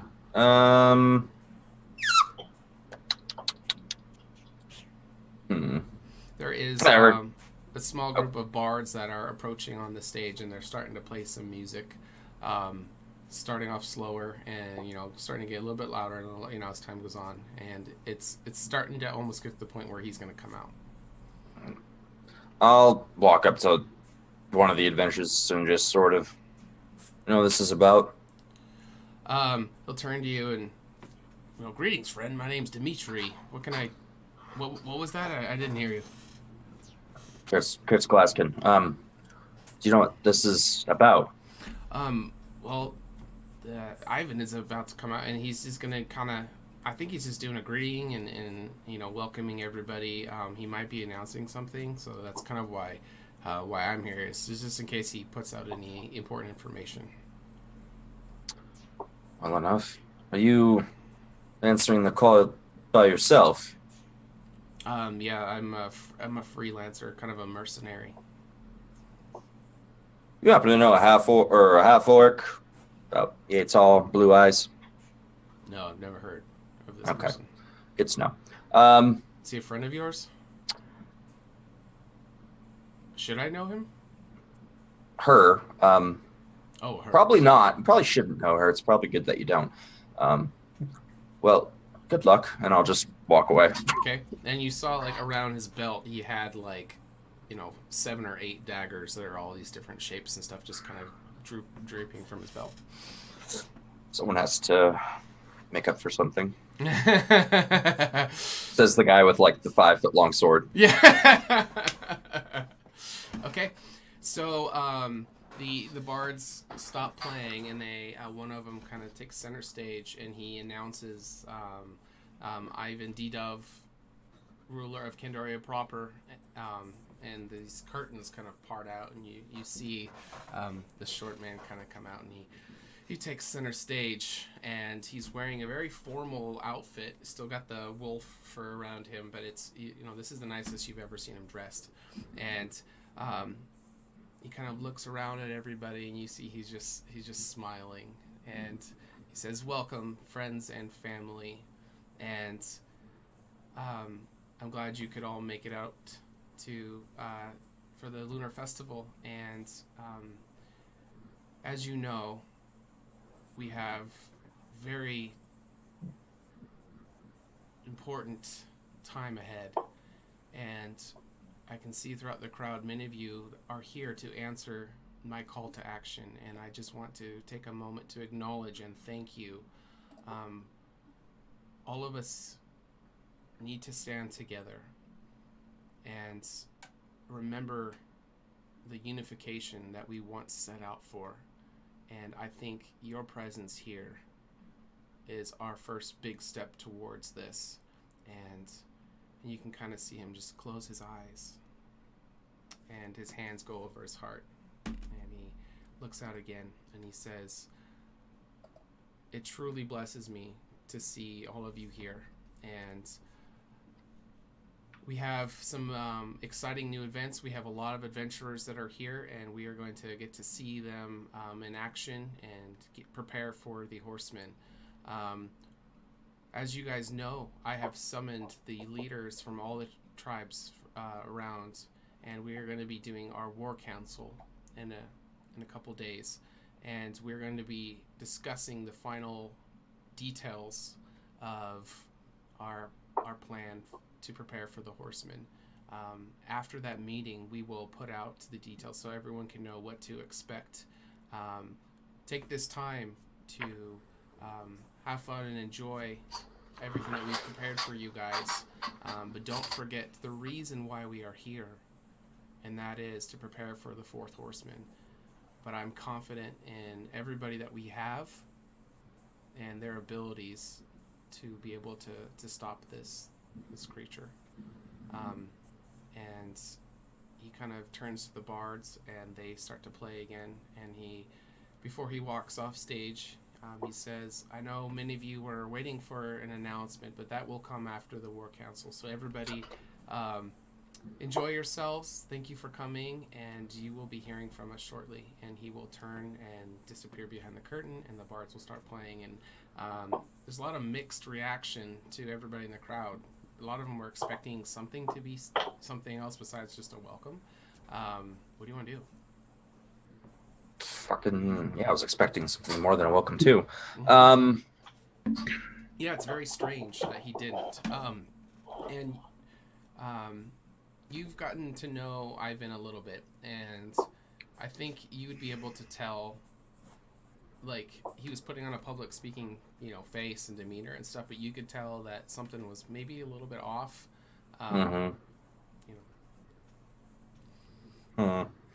Go find what's his face again? The guy I just met. Oh, Dimitri. Dimitri? Yeah, he's still there. So go find him. Like, how comfortable are you with the upcoming battle? Maybe we should talk in private about this. Very well. Okay. And he kind of, just saunters away from the crowds. The crowds are starting to disperse, and everybody's kind of like, what the hell? Okay, well, I guess we'll find out later. And he, once you guys are kind of alone by himself, you can see him. He sets his arms down on, the tops of his daggers, and he says, to be honest, what did you say your name was again? Kurtz Glaskin. To be honest with you, Kurtz, I'm scared. I'm scared shitless. I feel like I'm not ready to die yet, but someone's got to do this. Well, I hate to break it to you, Dimitri, but no one's ready to die. Are you scared? Oh no. No. Listen, if you or any of your friends, compatriots, companions, fellow adventurers want any tutelage before the battle, I can give you what I know. Might not help in the long run, but you never know. It seems like we're having to wait till after this war council. But do you mind if I come find you after they put out the information? I would love to collaborate with you about the upcoming battle. Yes. See, the thing is, I'm staying in a magical interdimensional mansion at the moment, and I'm not sure where I will be tomorrow. Probably in the city. Definitely not where it is right now, I think. I have some things to attend to, but I may come find you after the announcement after the War Council. Very well. Well, it's a pleasure to meet you, and he extends his arm out. I'll shake it. Good luck. And he will venture off. All right. So, there is nothing else scheduled for the festival and anything like that. It's very, very late. And you are getting, you're very fatigued now, after all the events and very, very tired. What were you wanting to do? I'll go back to the mansion and go to sleep. Okay. So as you enter the mansion, you see Urgra passed out in a big comfy chair right in front of the fire, and you can hear noises in a room for Rin, and you can hear, he's doing something, and there's lots of ice and shit flying around in there. What do you want to do?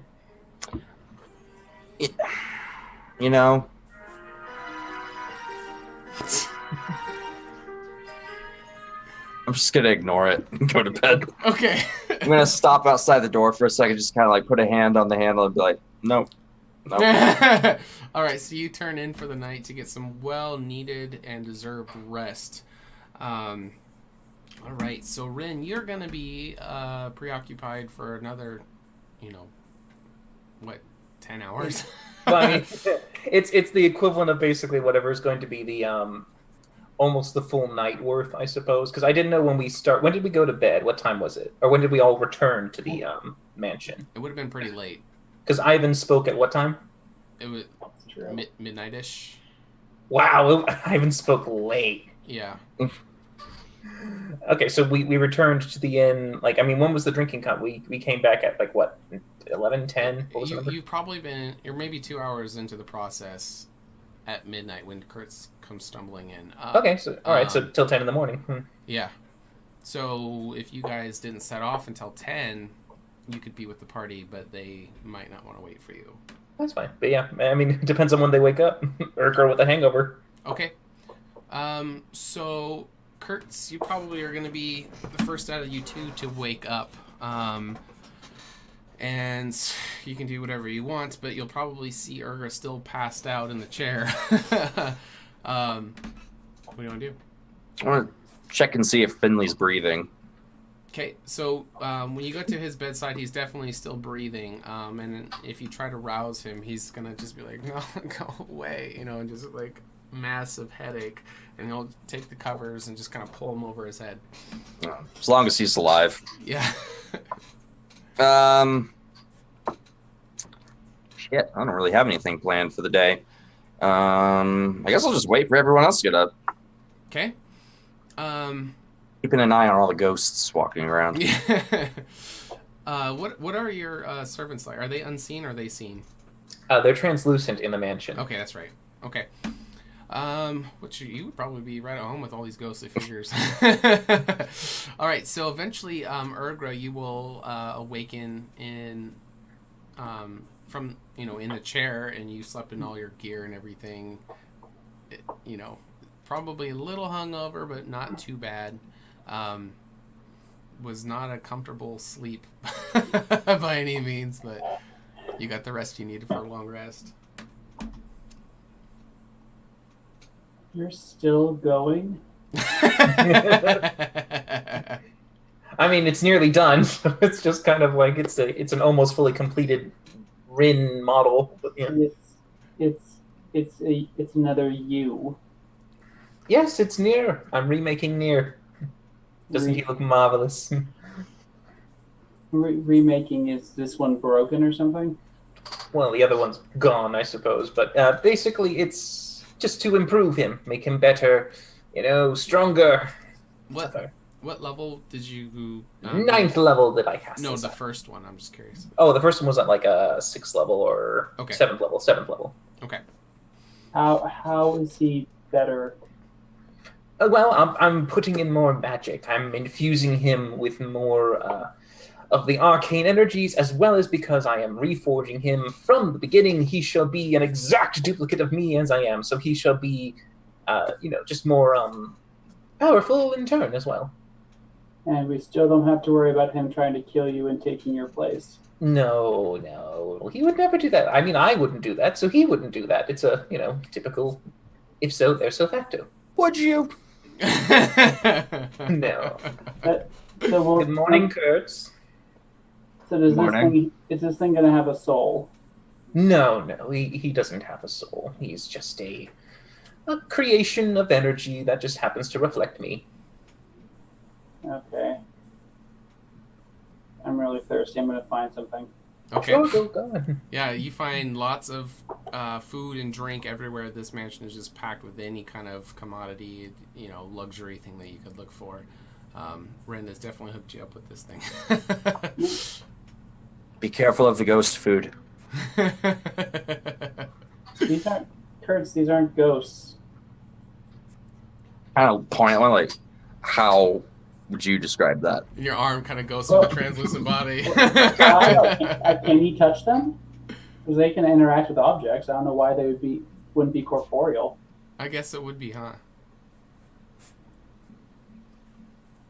Yeah, there's probably like a force there. Semantics, yeah. Okay. I didn't come here for facts. God damn it. So you guys can, eat and prepare for the day, all of you. Rin, now, were you able to do a trance while you were doing that? Not while doing it, no. So Okay, so I'm you- literally going to be doing throughout the night. Okay, so you did not get a long rest, but Kurtz and Ergra, you did. So, do you guys want to wait for him to complete his process, or were you wanting to do anything while he's finishing up in the morning? What time did you guys wake up? Oh, 8 hours after It would have to be 8 hours. It's probably around the same time. So, All right, so I mean, if you woke up 2 at hours to hang out. 8:09, Yeah. yeah, I have an hour I after probably that. slipped in. Okay. Oh, yeah, should be done in an hour. Don't mind me. Okay, so you guys hang out until he's completed. Eventually, you complete your process. Nier is now back in full glory. What do you guys want to do? Oh shit! Last night. Ivan was supposed to do a speech thing. He probably said a lot of really important things. Well, he didn't say anything important, actually. I'm sorry, what? Is that where you went? Yeah. Kind of, Oh. yes. Kind of. Yes. So, never mind. Anyway, he kind of just welcomed everyone. It was strange. He didn't seem himself, really. All right. After I eventually come in and get some breakfast, I'm sure another dressed Nier will walk in behind me. Just Okay. together. Okay. Oh, well, so what's in for today? Do we know? Is the War Council today? Is it? No, the War Council is tomorrow.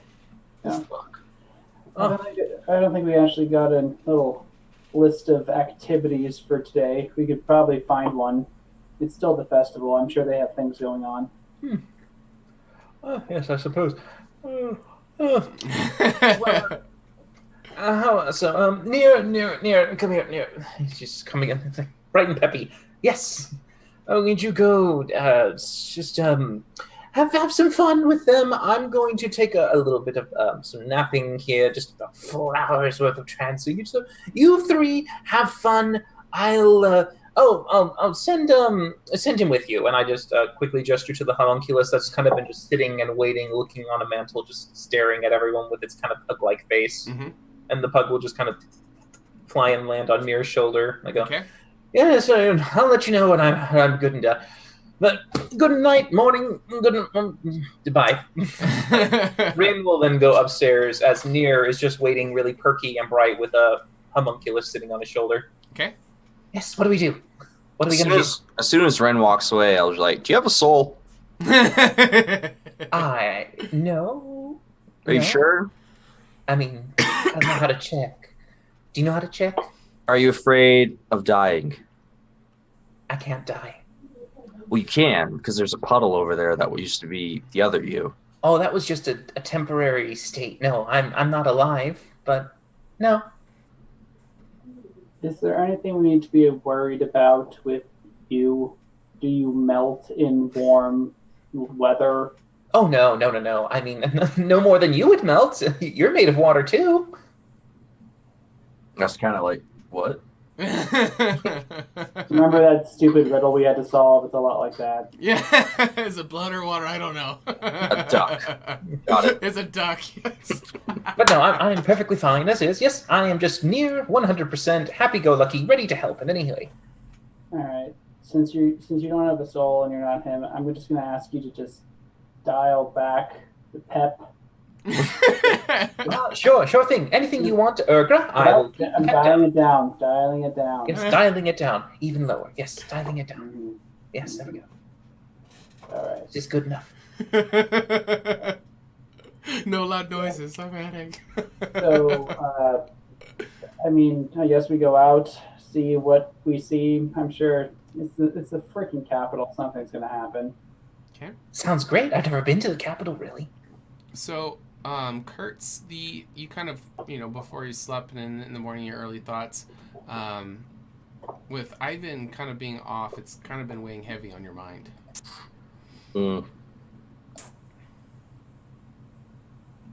Maybe we should go see Ivan. All right, we just saw him yesterday, but if you think he has time for us, he's probably pretty busy. I don't know about that. All right, let's go. Okay. Off we go. Oh, Jesus. So you have this super peppy Near following you guys as you make your way. Is that where you want to go see Ivan? Yeah, I'll just, as I walk out, Timmy! So you are looking for Timmy, but you don't seem to find him, and you do, your normal ways of getting a hold of him, and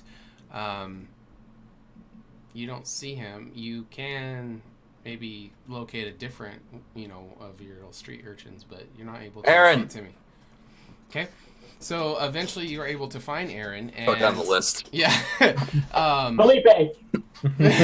Rodriguez. They're all little cartels. Yeah. So you are able to find Aaron, Aaron, and yeah. What's up, boss? Hey, you seen Timmy? No, I haven't seen him all day. Actually, I don't know where he is. We were supposed to meet up. We were gonna steal a basket of apples, but he never showed up. When's the last time you saw him? Yesterday. And I need a little more than that, Aaron. We were pickpocketing, and then he took off to do some stuff. We were gonna meet up to get the apples, and then we were gonna do some more pickpocketing. But he didn't show up. About what time were you supposed to get the apples? Oh, it was early this morning before they set up the carts. Because it's like 10-ish now. Where did you last see him? It was just in a random back alley yesterday. Directions. Yeah, it's one of the northeastern alleyways by the northeast gate. All right, Aaron. You go get the rest of the clan. Okay. Your buddies. You guys are going to look for Timmy. Essays? Yeah. Kid who finds him gets a gold piece. Oh, okay. And you'll see him, he'll just take off and insert. Not just you. He's not going to tell anyone. Who's this Timmy fellow? Timmy is an employee of mine. Oh, I thought he was your son. No, is Aaron your son? No. Okay. They help me with work here and there, but Timmy going missing is not a good sign. He's a pretty reliable kid, so I'm gonna look into this. Okay. Hey, Kurtz, I think I remember seeing you talk to Timmy when we were around that litter, and you pointing to it. I met with him after that. Now, And I'm pretty sure now, is everything okay with that litter still? Or did something maybe happen involving Timmy and the litter? God damn it. Hey, Aaron! He's gone. He is gone. He's looking for Timmy. Litter? What about a litter? Hopefully not. I told them to stash it and wait till the heat died down. What litter? You stashed a litter? Does Near have Rin's memories? No. No? Okay. So wait, I assume you told him and a bunch of other kids to steal a large object from royal guards. I informed them of a possible business acquisition. Yeah, you told them to try to sell it like black market style. Of a business acquisition. Yeah. The write-off. So you told some urchins to steal and then sell something. I may have hinted at the idea, yes. Oh, all right. Well, then, you think he might be in jail? No, they would know if he was in jail. Oh. Okay, well, Aaron told me where he saw him last. I'm going to head over there, see if I can find anything. You should have Miss Urgra take a look. Miss Urgra, you're good at tracking, aren't you? I am. Yes, see, Miss Urgra could probably find your little lost boy. No, we don't have to meet with Ivan until tomorrow, technically. But it's up to you if you want to go talk to him. I mean, sure. I've actually wanted to meet this Tabaxi princess anyway. Yes, and I shall assist. Of course you will. Bright-eyed, bushy-tailed fuck. Okay, so you want to make your way over to where Aaron said? Yeah. Okay. Then once we get over there, I'm going to look for clues. Okay, Cities are amazing. So you are kind of combing the alleyways, looking for any signs of Timmy, and, you're strangely not able to find him at all. So you keep looking, and you see down one set of alleyways, you recognize Caldivar. He's got, that big badass set of armor. He was the guy who was in the trial with Tavara. Mm-hmm. He was the captain of all the temple guards with the really big blingy armor. You see him kind of in a not an argument, but almost an argument with another guard. I'll just sort of stop and listen in, trying to get a slink around the corner so he doesn't see me. Okay. So you see Caldivar, he is speaking with who you recognize as the captain of the city guard. So the temple guards are different than the city guard. Mm-hmm. And so they're kind of going back and forth, and there is 2 guards accompanying each of them that's standing back behind them silently while these 2 are conversing. And you hear the captain, because Caldivar's a captain too, but I'll call him the captain.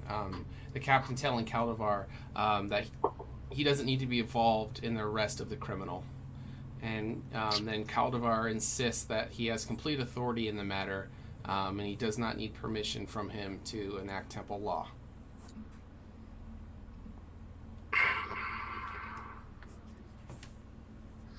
Not Rin. Near? Yes, Kurtz, near. At your service, right here. Yes. Can you do your ghosty servant thing that can't be seen? Oh, yes, certainly. How many would you like? Hold. Can it hear things? Well, yes, Kurtz, that's how it takes commands. Can it speak to you? Oh, no, I can't talk. I'm afraid not, no. Can it write shit? Oh, yes, it can absolutely write. Okay. Can you send one of them over there to see if they can find out? It can find out by listening in the name of the criminal. Well, certainly. Pops out an unseen servant, goes, all right, off you go. Spy on them, please.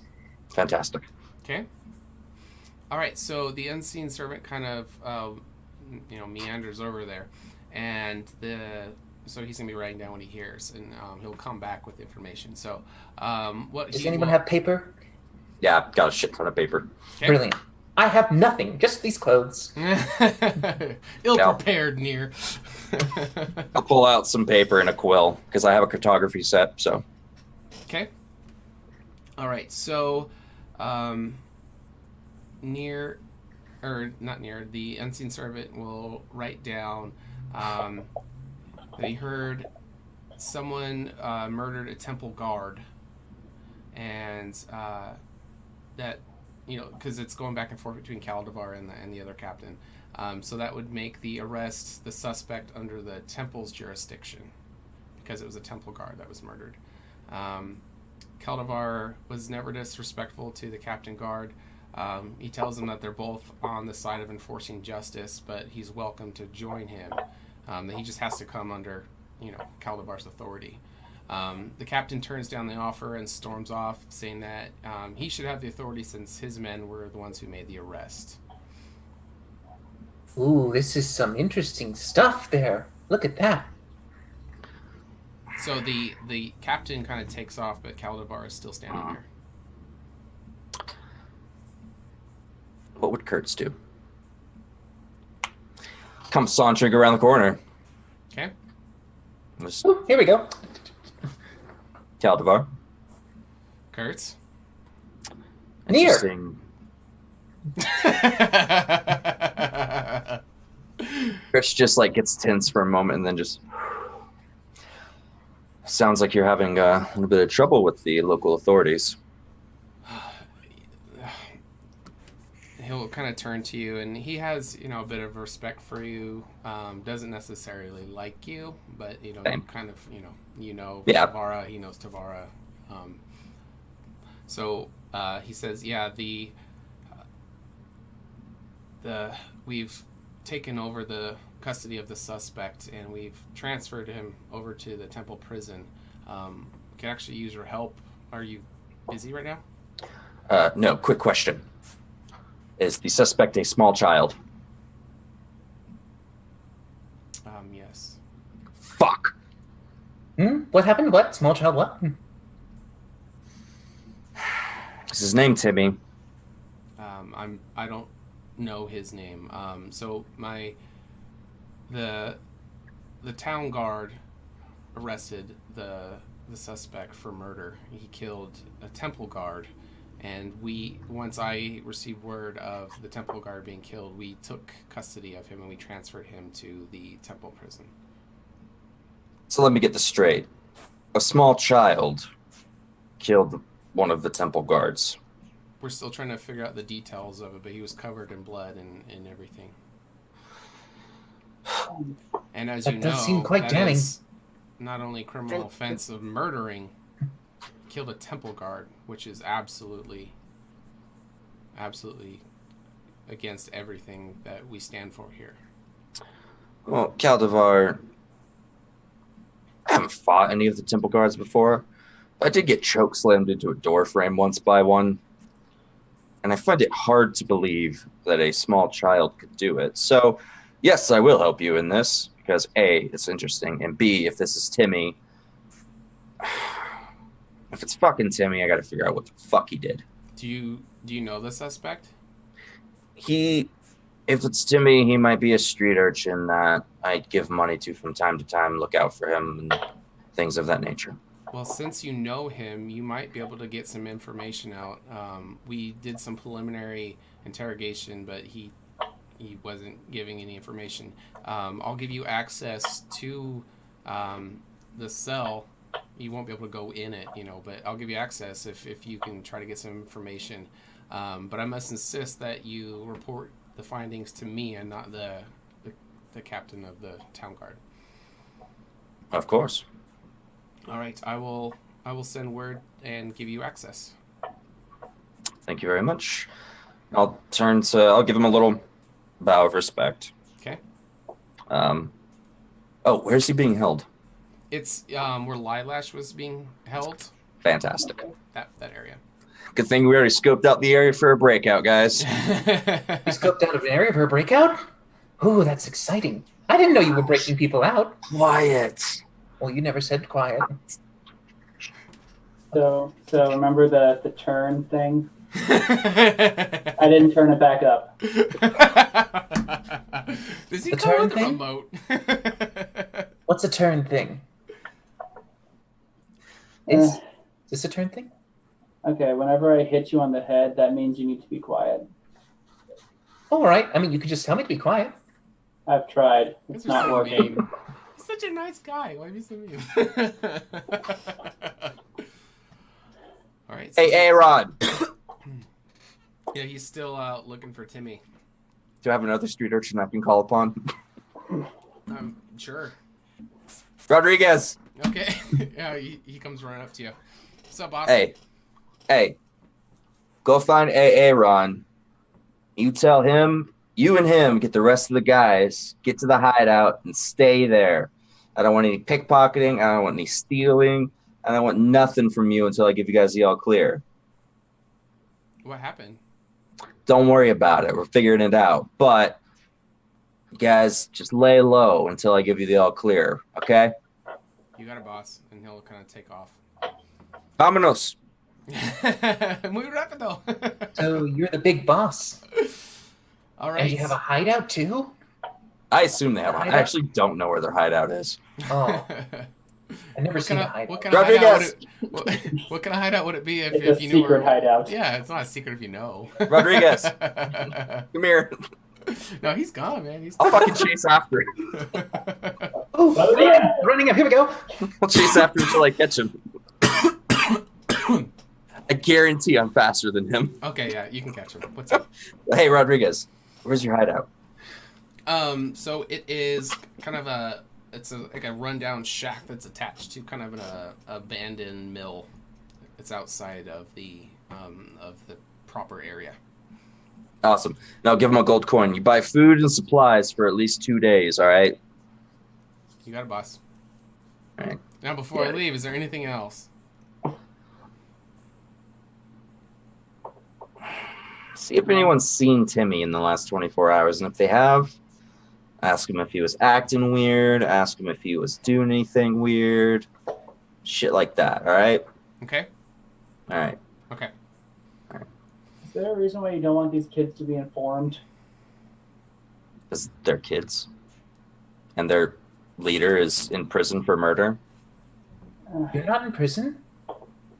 It's not a given yet. This kid, Timmy, he's kind of their ringleader aside from Kurtz. And since he's missing, we're not entirely sure that he's not the person who's been arrested. Oh, so Timmy's your number 2. Yes. So he follows your orders. Yes. So you ordered the murder of that guard? No.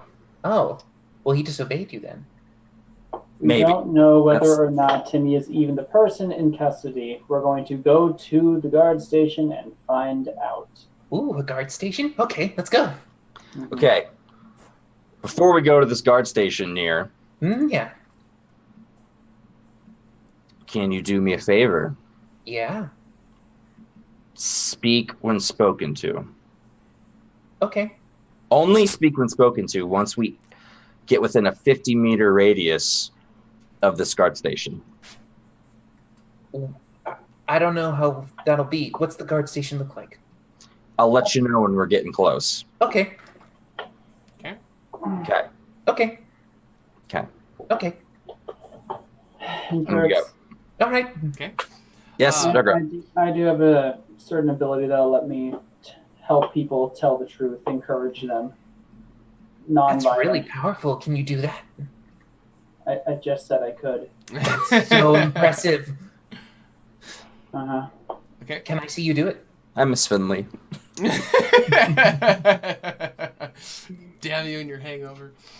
All right, so you start to make your way, and you're approached by a runner who kind of flags you guys down, and he says that Ivan was wanting to speak to you guys.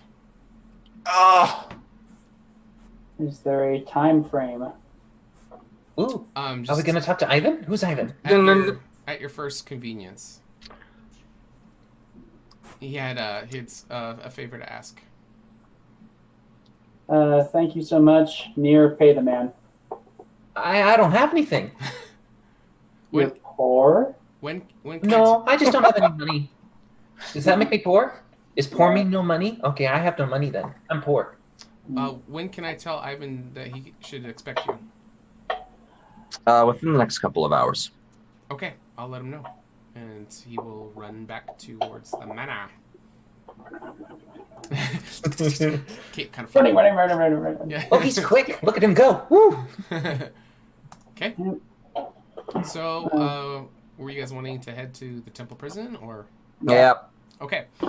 So We go. You make your way over to it, and the front door, the guards were told, to expect you, and they bring you inside, but you got to leave all your weapons and stuff with the front desk. I'll turn to Nira. This is when the rule applies. Got it? Yes, absolutely. And I have no weapons on me, by the way. Okay. And I'll just Okay. So you turn in all your weapons and everything, and one of the temple guards will bring you back to the cell that you guys saw Lilash in, and so you walk into the door and you see that rusty cage off in the back, and you see a familiar young boy curled up in a ball, sobbing in the corner of the cell, just kind of head down and folded arms over his knees. His clothes are covered in blood, and he looks up with tear-stained eyes right at you, Kurtz, and says, "Boss, I need help." And we will go on our next break. God damn it, Timmy! All right, we will be back in a couple minutes. Thanks for sticking with us. We'll see you in a minute. Boo-boo. Just...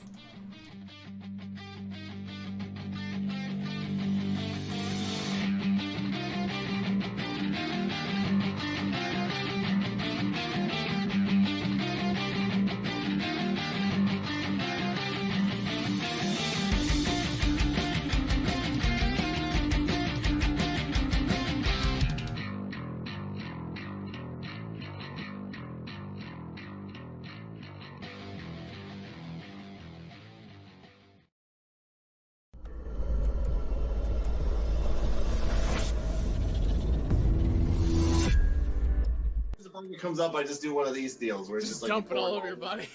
You'll see the vendor just cracking up.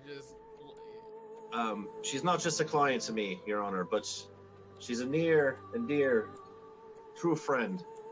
And I don't have really any spells left, so I'm just gonna start going. I'm gonna use prestidigitation to just keep blowing. You got like little joints that they just suck into or something, and they slide in with friction. Or if there's maybe like I can make you some cream, Finley. You can dip your tongue in it. You'll be fine. second bear. It's fine. He's like, I don't care about shit. No disadvantage to this magic bullcrap. Missiles again. You have to breathe. You can try using one. That's not a good idea. I'm actually gonna reach out and pull out the divinity symbol from my shirt and just sort of like, this is an unholy place. Yep. This is the epitome of handling an animal. You're free falling. That's what. Your heart can heal if you just let it. So, okay, how are we gonna work this here? A fair price for a fair bargain of such rare and majestic items. Wouldn't you? What's your total damage? 25 total. Woo! That's a big hit, dude. That is an eyeball piercer. Shit. And then grab onto the wings and try to glide it into the ground. Yes. Okay. She'll slam her staff into the ground and she'll say, "Caldivar, then I order you to arrest Cain in the name of the High Temple," and we will end all of session 0. So good job, guys. Well played.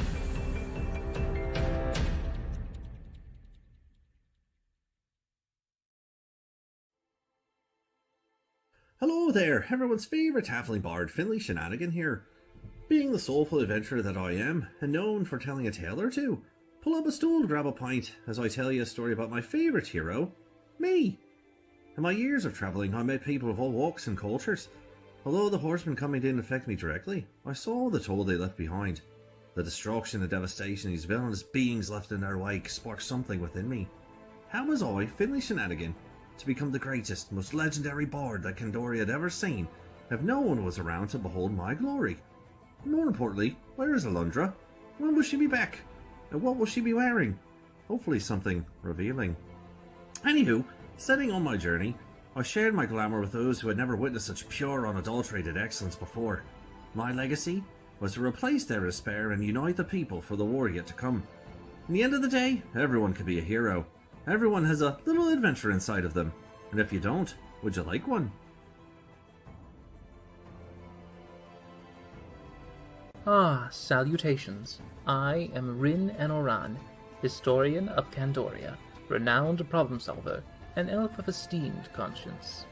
When I became of age, I set out as a Rena and departed from my home of Orthalos to the city of Egoras to study the arcane arts. With some difficulties, I was able to teach myself while working as a scribe in the library of Alashar. There, I produced a masterpiece of Candoria's history and its secrets. My manifesto, the true record of our world. However, even my aspirations dwindled when Alundra's guidance vanished, followed by the devastation from the Horsemen's wake. Despite all the wounds we have suffered, I shall never let our existence be forgotten, for I believe our best hope lies with our knowledge and story made eternal.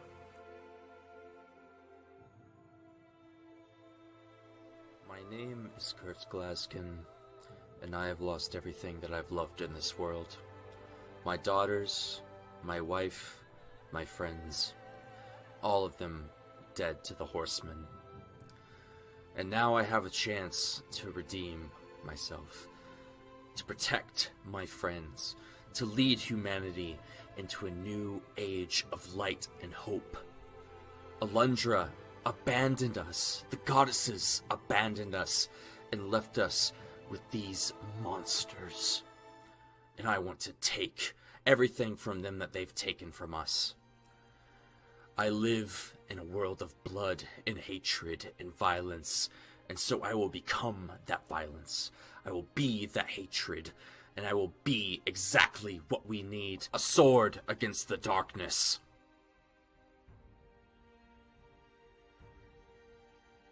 My name is Urgra Dropper, and I am a dependable ambassador. I was the only half-breed in my mother's tribe of orcs where the threat of being eaten constantly hung over my head. And yet, those were some of the happiest times of my life compared to my time with the Revenant. I was 12 when I first picked up a bow and started hunting, and I quickly found that people make the most interesting prey and often deserve an arrow in the head far more than most monsters. Magic and even the Three Sisters were always something weird and sinister to me. That is, until by chance I crossed paths with the High Priestess Alundra, who showed me that magic, like everything else, can be used for good or for evil. And that's what I'll keep on repeating to myself every time one of those stuck-up magical morons say something that makes me want to cut out their tongues. The following program features adults using adult language. You have been warned.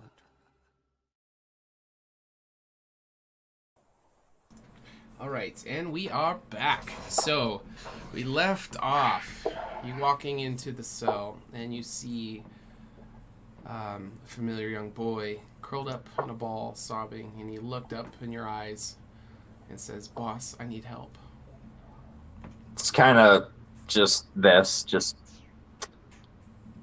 was hoping it wasn't you. So, get right, me out of here. What happened? He'll kind of tuck his head back into his hands and kind of regain some composure, and he'll come over to the edge of the bars and he'll grab him and get kind of as close as he can to you. And say, I was pickpocketing people on the streets. Somebody saw me doing it and shouted for the guards. I tried getting away, but he cut me off when I was running, and he tackled me to the ground. The temple guard was just so strong. I tried to get away. I fought him, but I had no other choice, and I used the blade that you gave me, the hidden blade. I found a gap in one of his plates of armor, and I plunged it into him. And he'll kind of look at his hands and his clothes that are covered in blood, and he'll start crying. He'll just start sobbing. Can I do an insight check to see if he's full of shit? Sure. Yeah, I would like to do one too. Insights are terrible. Where is the temple? Or not the temple, the city hall. Let me find the right map. 22. Where is that map? I have so many maps. Brick collector. I can't find it. We'll just play that map.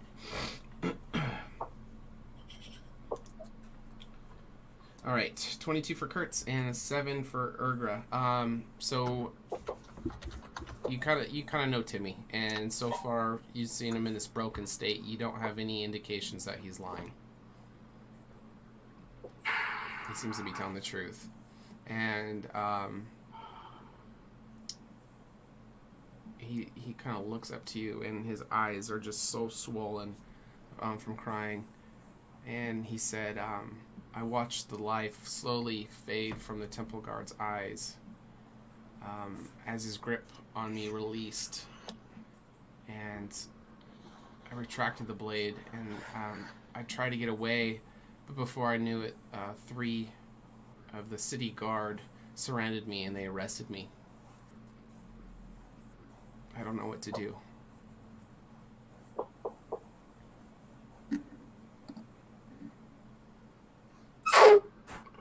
That's not my Kurt's reaction. That's my reaction. Okay. I'll lean over to Rin, or near. I don't suppose you're able to raise the dead. No. I don't know how to do that. No. Alright. I think...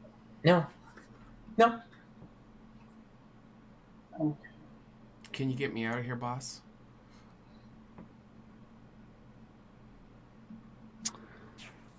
Don't. I did what you said. I know you did what I said to me, but when I said when you need it, I meant like if you were in danger, your life was in danger. Not that you were gonna go to the prison for a few days for petty theft. What should I do now?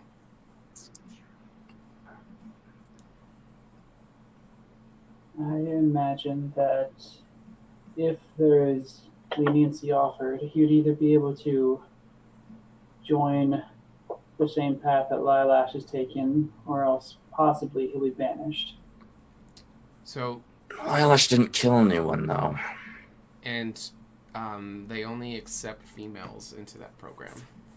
Because it's a priestess thing, it's not a altar boy thing. Whoever wouldn't know that. Yeah, okay. And there's no magic. There's no magic available in this room, is there? Near is gonna poke you on the back of your shoulder, poking hurts, poking. Yes. He just addressed you, Near. You can talk. Oh, all right. Did you want me to get him out? No. You can't. How? I could just do it right now. No. How? Well, I would swap places with him. Matt, you can't use magic in this room, dear. Can you not? No. Try something small. Try something small? Yeah. Okay. I'll try to cast a minor illusion in front of my face, just like to make it a pop of puff. Anything?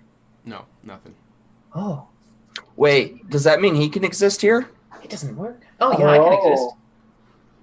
Oh, I didn't think about that.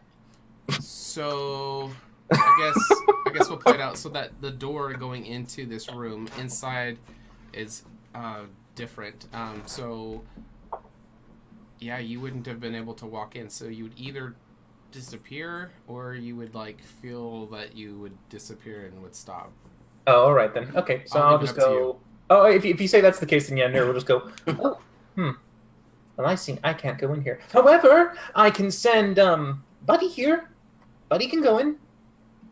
Won't that just make him turn to, I don't know, clay? Nope. He is 100% creature. He exists. He lives. He's alive. Okay. Does he have a soul? No. All dogs do not go to heaven. But no, the homunculus does fall under the instantaneous rule for spells, very much similar to healing and other things. Once instantaneous is cast, it is permanent and cannot be dispelled, only killed. Okay. I will grant the homunculus to be able to go in there. So if this thing comes in and joins us, what good will that do? Well, he can just, be my eyes and ears. He can tell me stuff later, or he can tell Rin stuff later too. Mm-hmm. So the door is open, so Nier could hear what's going on if, he's listening. Mm-hmm. Okay. But yeah, I can send him and I'll be at the door and just going, how's it going? Going good? Orly. Okay. All right. Kurtz, it seems to me that that Captain Calabar, he was the one who wanted to sort of take ownership of this. If we're going to talk to anyone about an alternative fate for this kid, he's the one to talk to. Unless you want to try going over his head and talk to Tavara. No. She's your best friend, though, man. Yeah. Is Caldivar here? No. Where is he? You don't know, but you might be able to find I'll him. find one of the guards. Like, can you tell me where Caldivar is? He is. I don't know where he is, but I can find him. Find out where he is. That'd be fantastic. Even better if he could come here. Okay. That'd be great. Okay. So it'll probably take a little while to find him and ask him to come here, and if he's even available. But he'll go try. Tell Caldivar it's about the matter that him and Kurtz talked about. Okay. Yep. So he will go try to find Caldivar. All right, Timmy.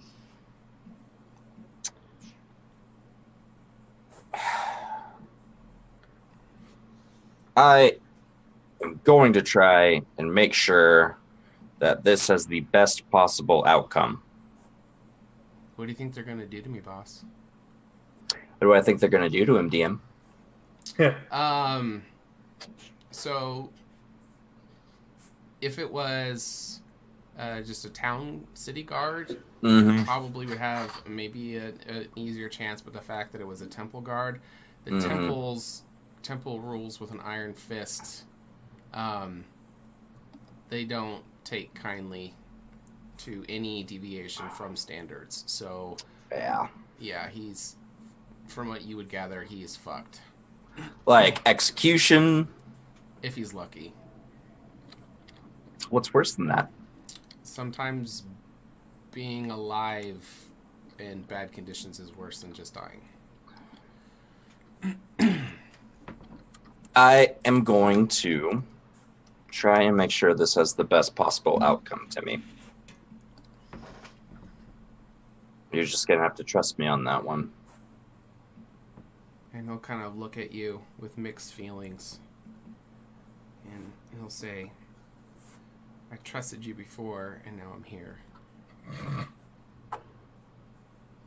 It's a burn. Well, I didn't tell you to stab someone, Timmy. Timmy, do you know how old you are? 11, 12, I think. I'm not sure. I was abandoned when I was little and grew up on the streets. I don't know exactly when I was born, but... I spent some time in the streets as well. And I killed my first person when I was 6. That's impressive, Urgra. Thank you, Nair. I don't remember any of it. But it was not a guard. It was just some person. Now, I'm pretty sure you know, because it's a guard, the weight of this feat is a lot worse.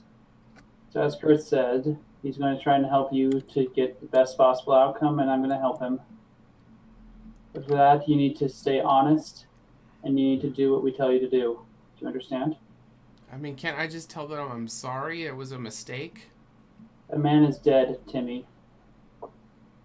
And they'll kind of look down at all the blood on his hands, and they'll kind of start shaking and just start crying again. I'll just kind of get down on his level. The first time's never easy. But you did what you did. And there are consequences. Just like with every action we take. You have a choice now how to face these consequences. What should I tell them? They've been questioning me, and I haven't told them much at all yet. Did you tell me the truth? What? Did you tell me the truth? Of course, I wouldn't lie to you, boss. The whole truth, left nothing out. And they'll kind of think about everything he's told you and what happened, and yeah, it all happened so fast. You know, he grabbed me. I tried to get away. I stabbed him. I ran, and then the other guards took me, and guards were fighting over me, and then they ended up taking me here. They questioned me, and I didn't tell them anything, and then they threw me in here, and all I've got was just crusty bread and dirty water. I hold out a berry. Oh, it won't work in here. They're gone. Everything's gone.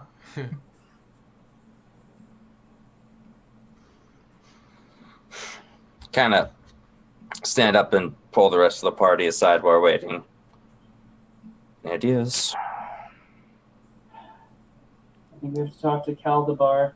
Did you step outside for me to talk to you? Yes. Okay. I think possibly his age I'll could wait work in here. his favor. But there is the concern that you were the one who gave him the weapon that did the deed, Kurtz. And apparently he is associated rather heavily with you. And Timmy didn't have the blade on them, so reasoning would be that they confiscated it. Oh, yeah, okay. Reach my hip again. Timmy, where's the blade? They took it when they arrested me. Didn't you get that thing in a dwarven prison? Yeah. Here's the problem. Aldavar has seen me with that blade. Mm-hmm. It's a hidden blade. I took it off when we went and saw Zavaria. Oh. He just took one off when he came in. Oh, shit. I don't have one anymore. You had 3. Finley has 3. I took one. Oh, you gave them all. And then you gave the one you had to Timmy. So Finley has the other ones.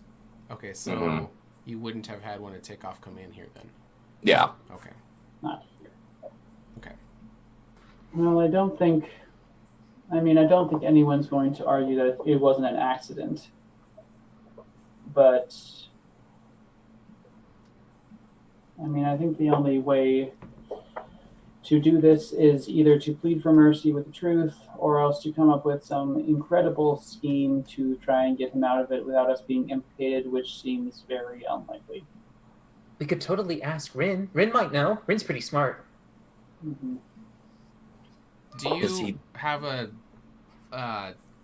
telepathic link? Yeah. Oh, he's trancing though.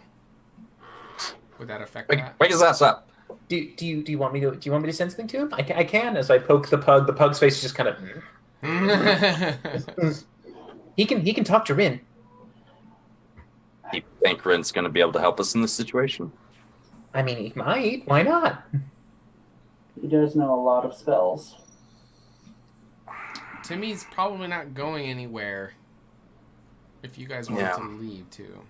If nothing else, we can talk to Caldabar, figure out how this thing is proceeding, if there's a time frame, if there's going to be another trial we have to participate in. Oh my god. And plus, we still need to talk to Ivan.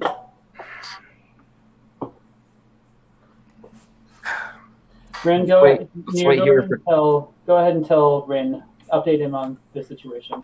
Okay, how many hours has it been, DM? Maybe 1.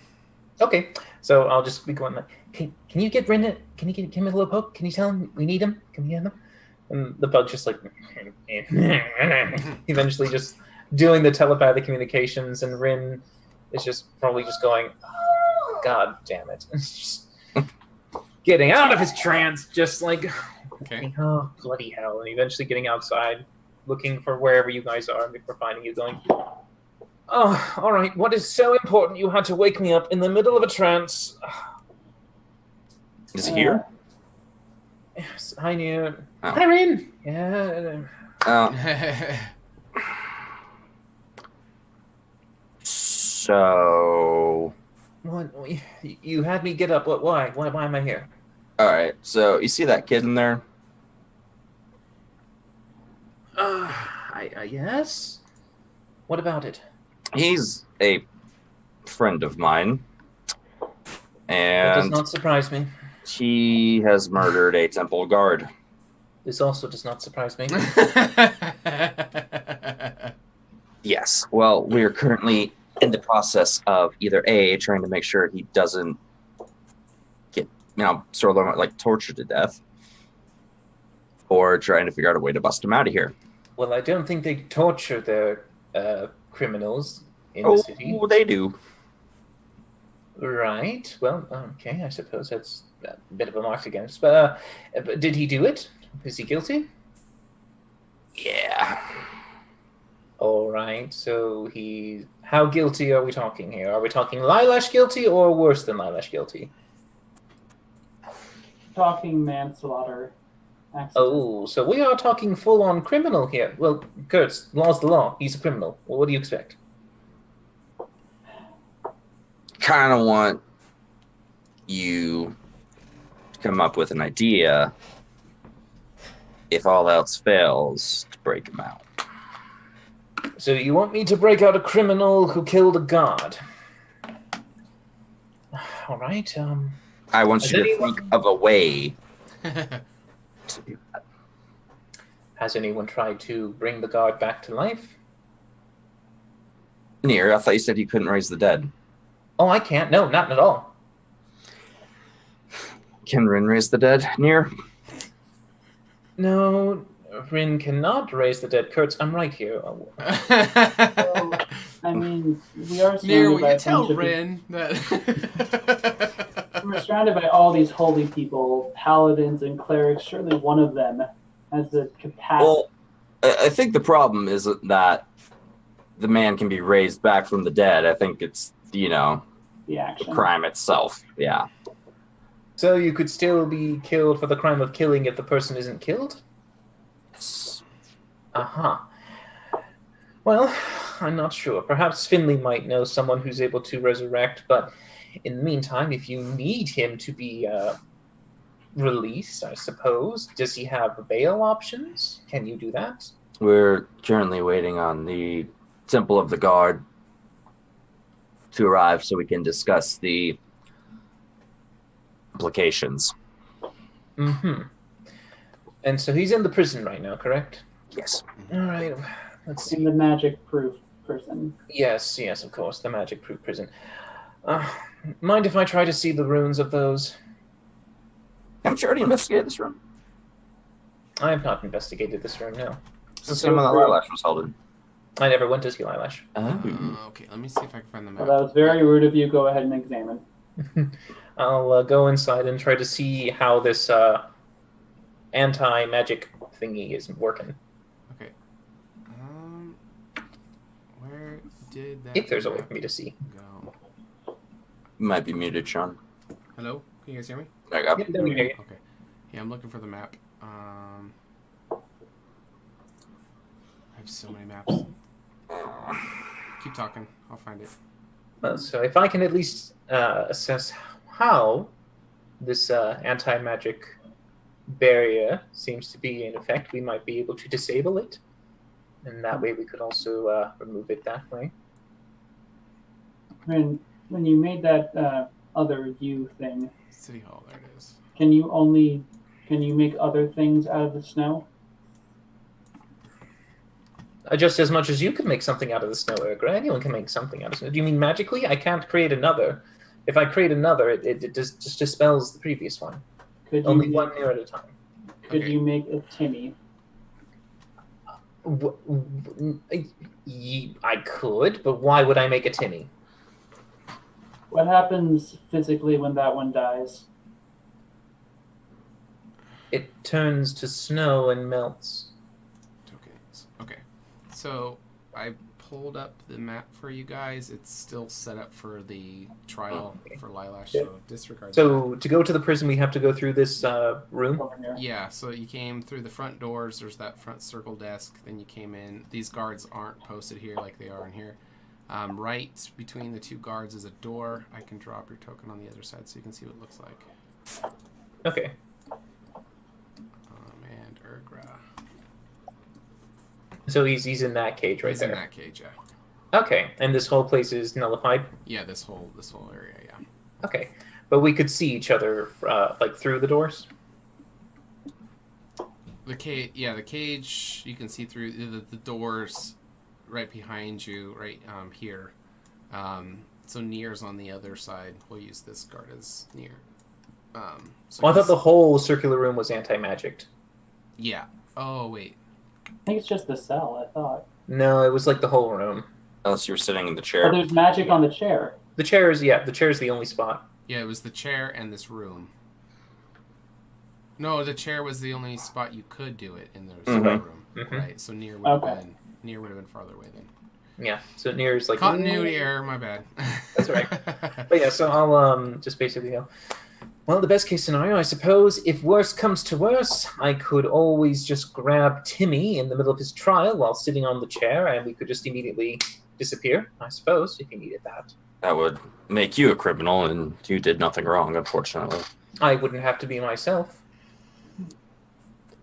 What? Well, I could disguise myself to be someone else. Not magically, I could just physically change my appearance, put on makeup, a disguise. The skew mustache. I could actually help with that. Yes, but that's if we wish to do that. That's a bit more of a last minute. Risky, yeah. And that's if he even gets a trial at all. Why wouldn't he get a trial? Because he was found literally red-handed with the murder weapon. Well, then that should be a short trial, but still a trial nonetheless. So, Kurtz, you know a little bit about the inner workings of the temple because you know Tavara. So, Lilash's trial, she was considered kind of like enemy of the state kind of a thing because she was handling dark artifacts. So that's why there was a trial for that. Something at this scale, you're not for sure that there would be a trial. You don't know for sure either way. Yeah. But there is a chance that there wouldn't even be a trial, especially with Caldivar being, like if the temple guards just, it could be expedited, without a trial. With overwhelming evidence, especially if he pled guilty, there probably wouldn't even be a trial. Let's wait till Caldivar gets here, and then we'll figure out our next step. Okay. So if you... Also, Rin, Ivan needs to talk to us. Oh, brilliant, of course. Absolutely typical. Do I need to be there? No. All right, then. To be there? Nier can catch me up on it. I'm going back to my trance, if you don't mind. Thank you. Yes. Good morning. And Rin's gonna trounce back to the mansion to then continue his trance for the day. Okay. So, as you guys wait, it'll take a little bit, but eventually Caldivar will show up, and they'll have three of his temple guards with him, and he will walk into the room, and before he walks into the room, he'll ask you guys to come out. Nier is in the way back distance going, I'm way out already. I think we're locked in. Yeah, you are. So yeah. I'll drop you out here. Okay. Trapped. There you go. Okay. We're gonna have to eat Timmy to survive. All right, and I'll keep you here so you can see what's going on, but you're gone. Rin. Yes. Okay. Okay. So Caldivar will turn to you, Kurtz, and he will. Oh, but Nier's still there. No, he's outside. Never mind. Okay. Yeah, Nier's outside. Yeah. I'm all kerfuffled. I'm sorry. All right, so Caldivar will turn to you, Kurtz, and so what did you find out from the suspect? First of all, if he's found guilty, what happens to him? He will be either executed or taken away. Taken away where?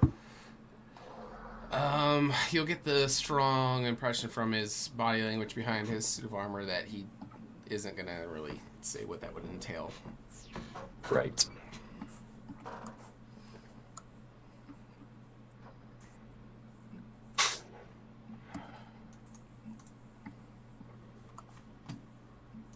if he is guilty, there's no chance of him walking out of here, is there? If we can get him to plead guilty, there won't need to drag this on. We can just end it. Were you able to get an admission of guilt? A fucked up thing to do to Kurt's DM.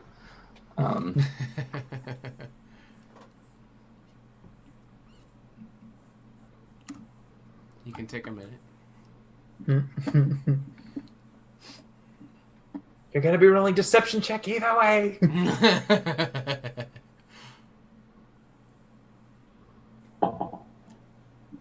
Calabar, how did you get to be in the service? I have been involved with the temple almost my entire life. When Tavara took control after Lundra left, I was just a normal temple guard, and I was assigned to be her bodyguard. And over the years of faithful service and valor, she promoted me to be in charge of all the temple guards. So I've been faithfully serving at her side for quite a while now. Did you have very humble beginnings? Or are you more of the born into a wealthy family type? My family was always involved with the temple.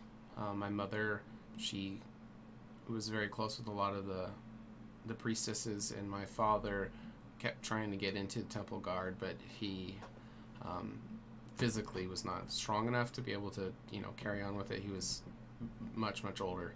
And so when I was old enough to join, I went through the training, and I got in very, very young. How young? Teens. I was a young teenager.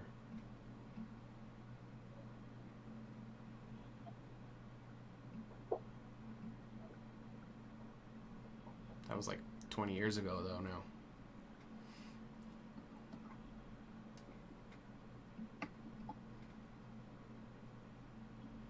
Were you able to get an admission of guilt?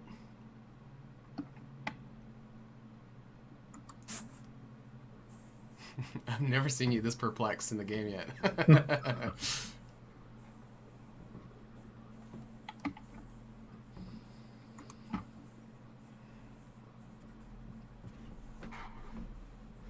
I'll look at the character page for my deals and all that right now. Mm-hmm.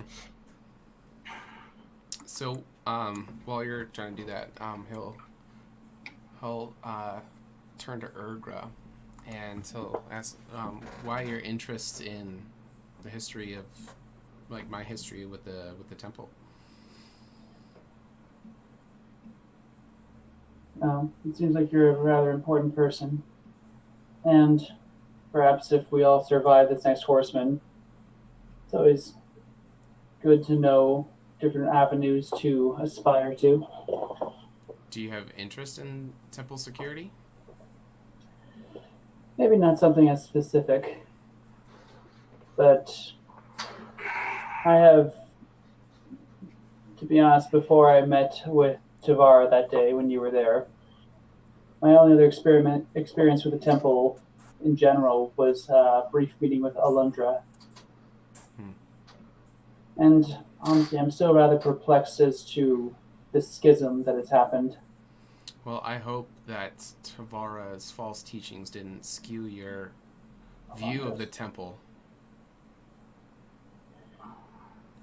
As I'm sure you're well aware that Tavara is the rightful head priestess for the temple. And well, there's no one really to contest her. Well, why would they? She's the chosen head of the temple, and we serve her faithfully. She's the one who interprets the will of the goddesses. Honestly, whatever makes the church the strongest when this Horseman hits is perfectly fine with me. Well, you have proven yourself already as a very capable warrior, and Tavar and I had talked about you briefly after your meeting with her, and she spoke very highly of you. If you had interest in joining the Temple Guard, I'm sure we could definitely integrate you in. I'm afraid I prefer my movements to be a little more free than what I suspect the Temple Guard life would allow. Well, if you change your mind, you can always find me. I appreciate that. And he will Yeah. turn back to Kurtz, awaiting the answer. Caldebar, what if I propose trade of sorts? What kind of trade? You punish me instead of the child, and in return the child's banished. And Say 100 lashes. 10 lashings for the possessed toy. He'll look at you very strangely, and actually he'll come right up to you, and you can't see any expressions because he has a full face helmet. Why would you even propose something like that?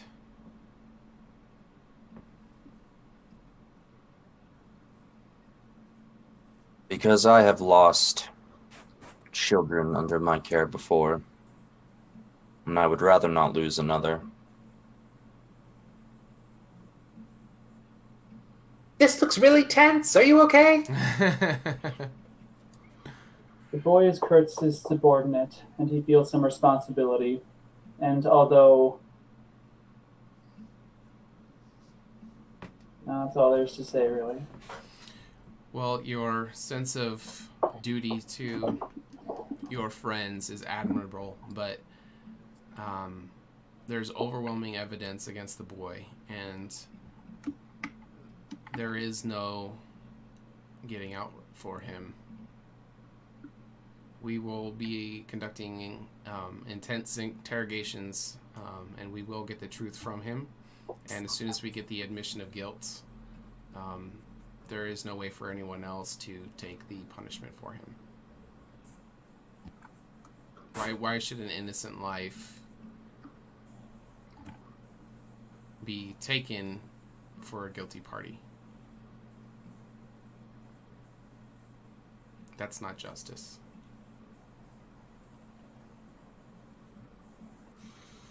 The temple, just so you know, you may have the wrong opinion of the temple's justice. This is not, we don't enjoy killing people, but it is very important that we enforce, you cannot, it's, it's, you get declared an enemy of the temple if you kill one of the guards. Yeah. When is the last time a guard was killed? Or how often does it happen? It doesn't happen, no.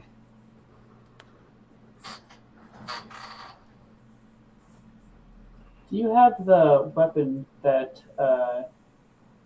you believe did the deed? Yeah, we have it in evidence. Does it show any signs of enchantment or anything like that? I just find it very peculiar that one could think that a child of that size could take out one of you.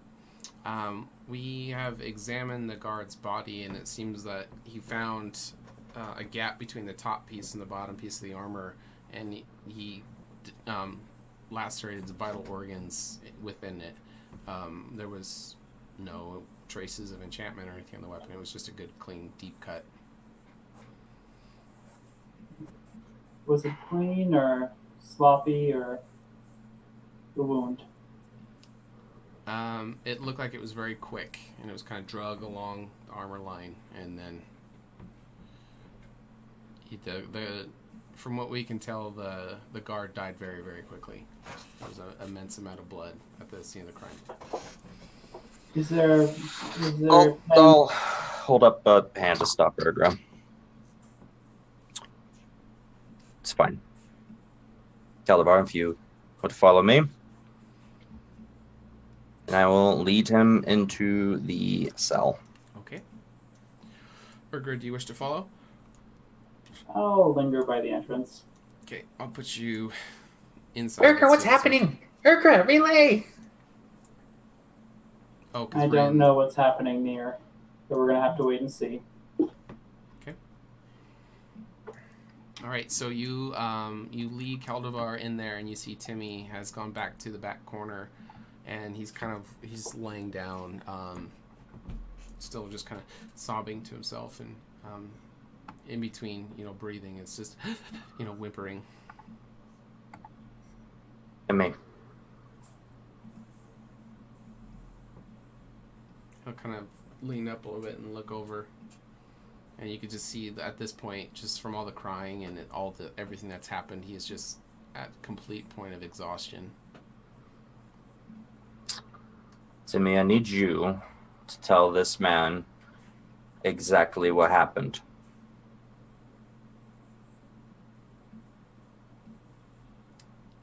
He'll look at you and he'll say, "Will I be able to go if I tell the truth?"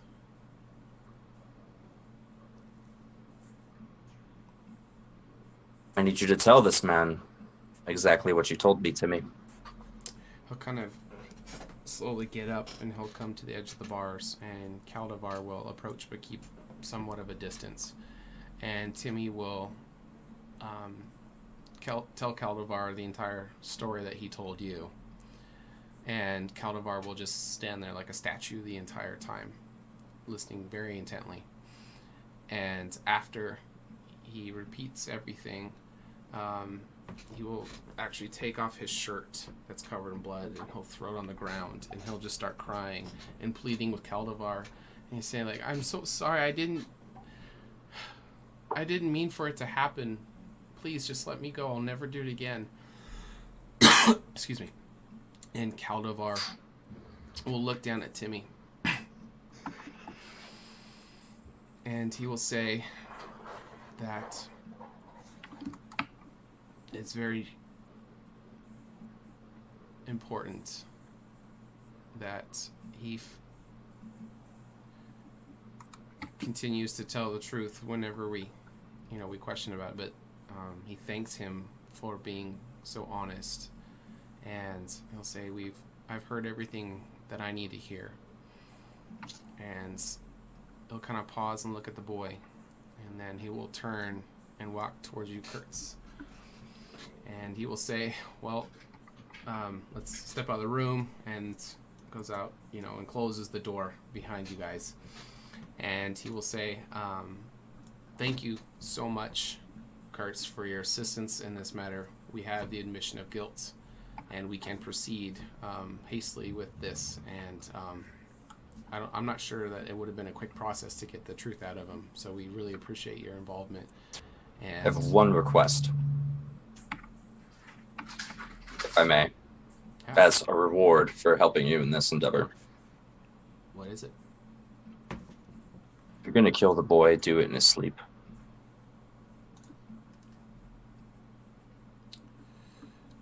I'll let him see it coming.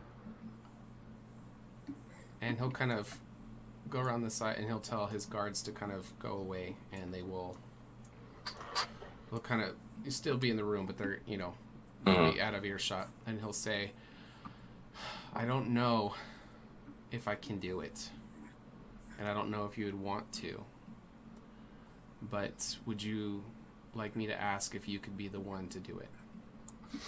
Oh, shit. If None of us will. If you don't want to, just, we won't. I won't ask.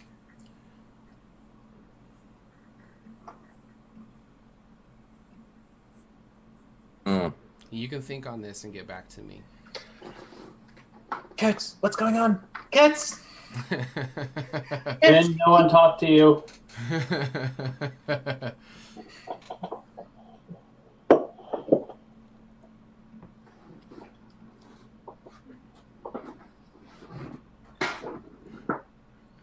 I've never seen you this quiet.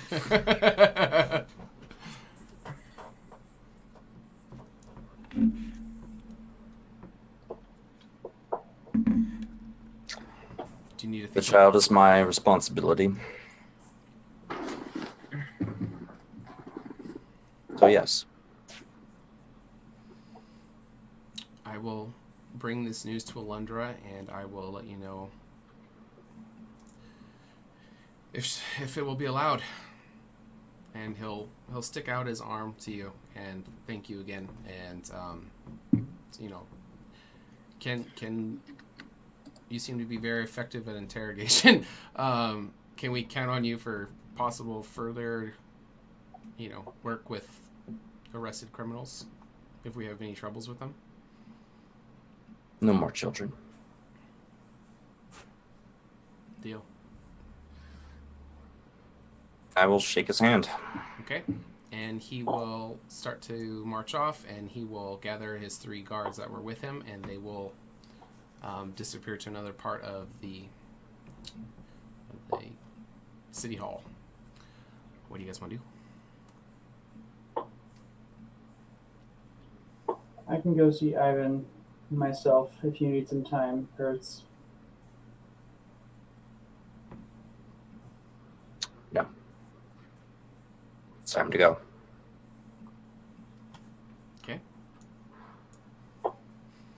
Okay. So you guys are free to gather your gear and exit the city hall. What do you want to do? What happened? As soon as we exit, I want to turn to Urgra. Do you know how to make poison? Wait, what happened? What's going on? Nerd? Sorry, me. Urgra? Poison's never really been my specialty, but I'm pretty sure we could find some in this city if we looked hard enough. Right. Wait, what's going on? What's happening? The boy told the truth, and he's going to have to accept the punishment. Oh, what's his punishment? Death. Oh. Okay.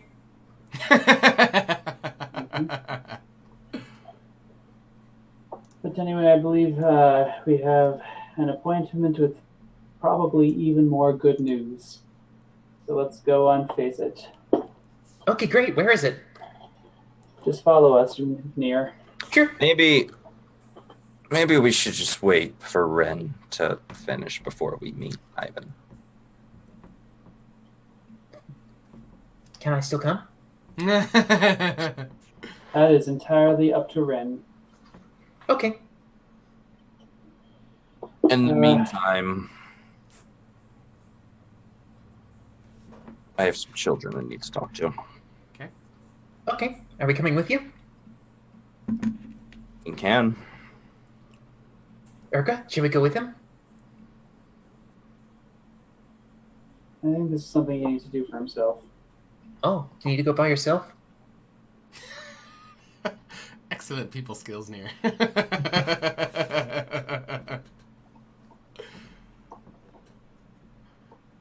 Rin told me to follow you two, so I don't know which one I'm going to go with.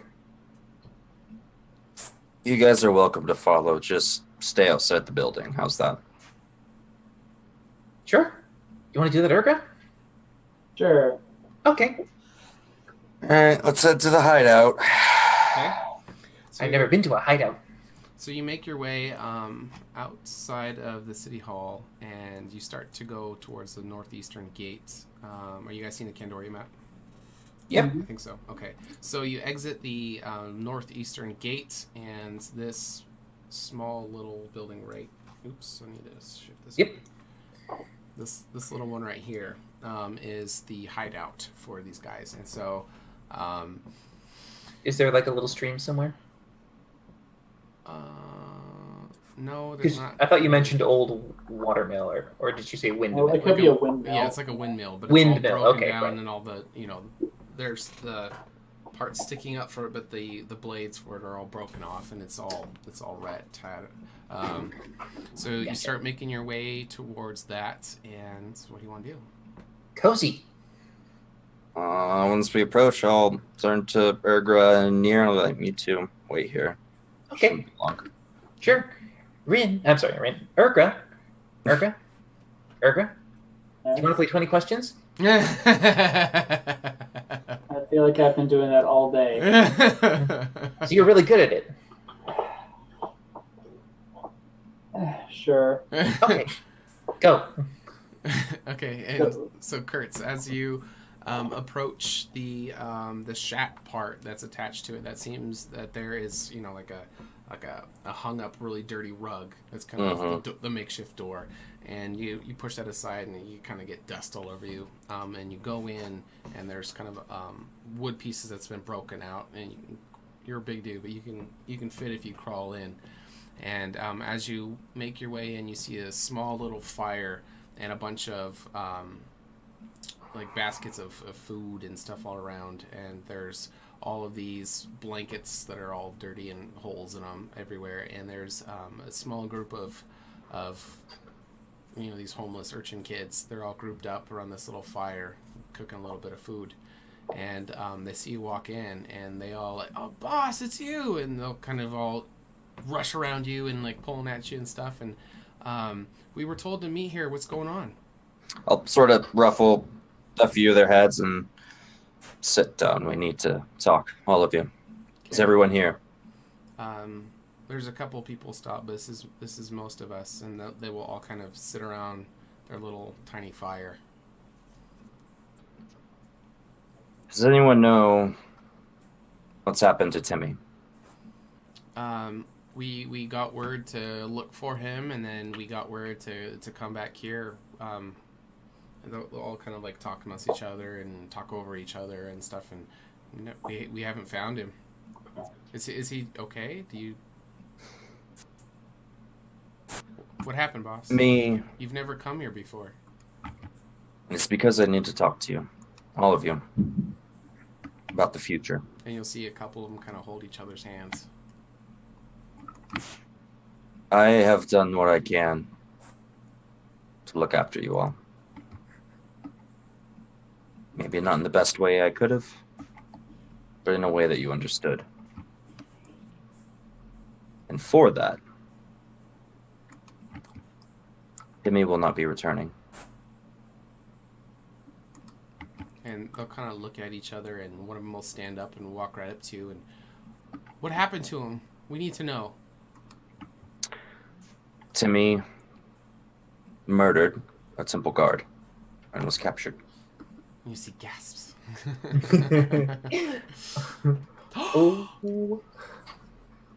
Now, for those of you who don't know how serious that is, there's no good outcome to that, and it's not jail time or a couple of lashings or a smack on the hand. Timmy won't be coming back. And the one that came up to you kind of collapses onto the ground, and you'll see Aaron.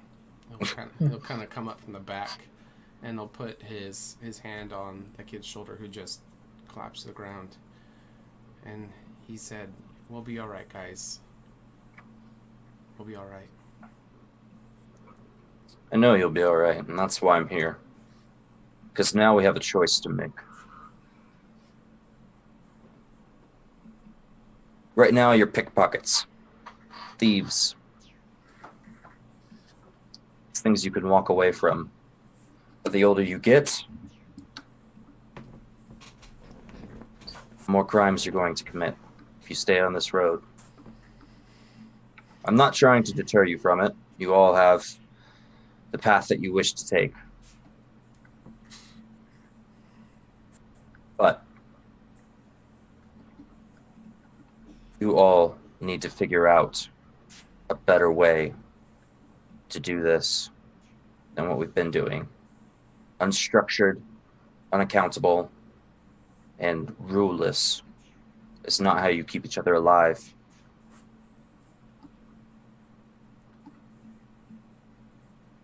I can either do what I can to help you all go straight, in which case I'm sure most of you will lead very productive and normal lives. But part of me also knows that normal lives won't work out for all of you. What should we do?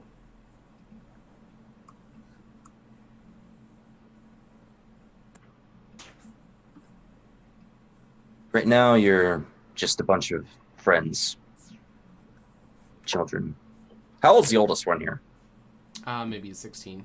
16? Yeah. Is it Aaron? Yeah. He's like Rufio now. Yeah. Rufio. You all wish to continue with this path. We need to be better. Not just better people, but better thieves. And better at what we do. So that the possibility of us getting caught is so minimal, it never happens again. Aaron. Those of you who want to go and leave this life, I will do what I can to help. And those who want to stay can stay. Aaron will kind of look at the rest of them, and he'll say, maybe this is a lesson that we could all take away from this, and maybe find a different way to live. Because I would hate to see this happen to anyone else. And he'll look at you, Kurtz, and he'll say, we don't have a lot of money, and what we do get is because we steal it. If you could lend us some money to get by, we can try to keep out of trouble until we can find something else to do. I can lend you what I can for now and give you more later. And also try and get most of you actual jobs. But that's going to take time. You understand? Yeah. All right. And you'll see some of the younger kids kind of hugging each other, and everyone just looks a mixture of sad, confused, a couple of them are angry, but the general feel of everybody's just kind of lost, and Timmy was really important to all of them. Yeah. Well, here's the kicker. And then I'll just sort of rub my face and just like, there's one more thing. You name it, boss. No. There's one more thing you need to know. To me, it was my responsibility. And therefore, I have asked to oversee his execution. And right when you say that, the kid who would collapse, he stands up and he starts hitting on your chest, and Aaron kind of pulls him back. And I'll let Aaron to let him go and just sit there and let him hit me. Okay, so he'll come up to you and he'll start beating on you and start cussing and say things along the lines of, like, you know, you gotta figure out, like... I'll just wait till he's done, then put two hands on his shoulders and be like, I know.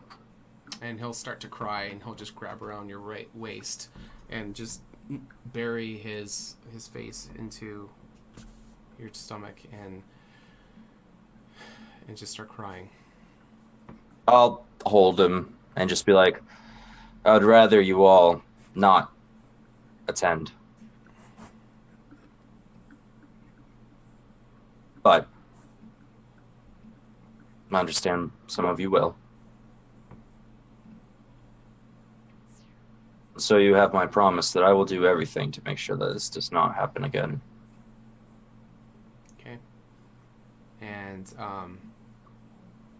Aaron will tell the other kids to kind of go on the other end of the mill, and he'll walk up to you and said, you know, we probably don't need that much money, and I'll try to make it go as far as possible, and I'll take responsibility of them until we hear from you what to do.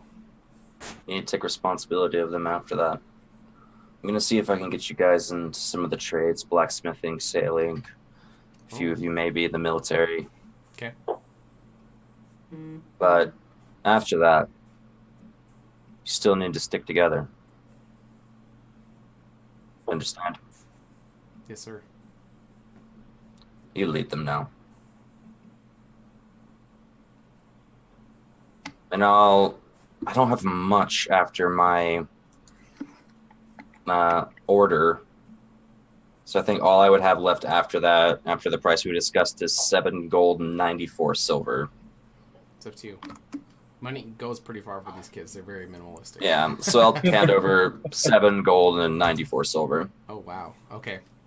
So he will be extremely, extremely appreciative and just keep on overly insisting that, he'll take care of them and put the money to good use. I'll check in once I have some positions for you. And I'll bring some more money when I can. And he after he puts the money away, looks at you and looks back at the kids, and he says, maybe it's best that you tell me, any updates with the situation, and I'll break it to them so you don't have to. Thank you.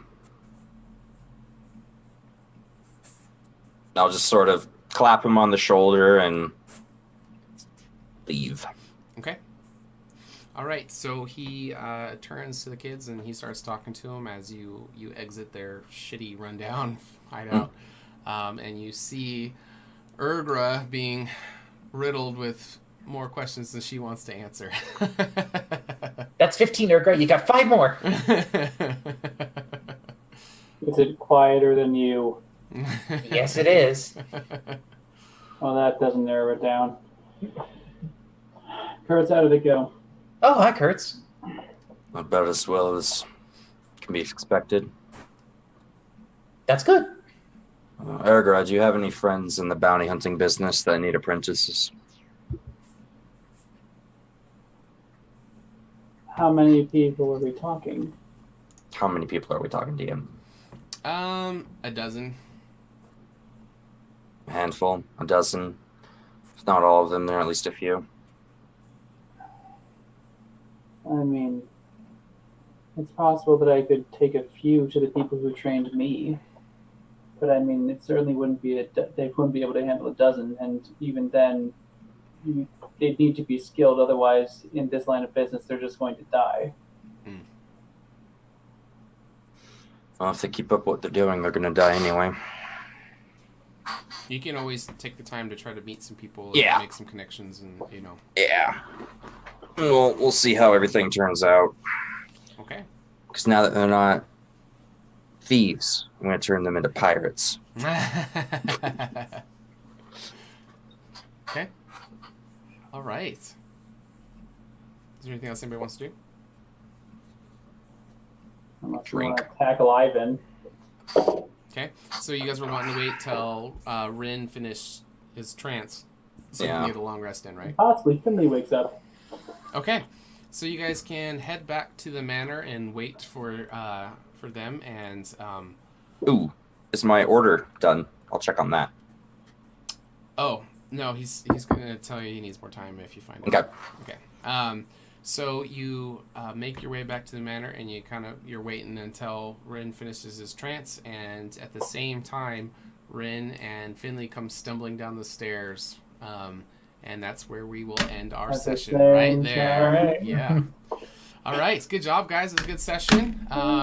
We will pick up from here next week. Thanks everybody for watching. Tune in on Tuesdays at 6:30 p.m. Pacific time. Next week we will take up from this episode. The chat has been completely dead. Usually Not completely dead.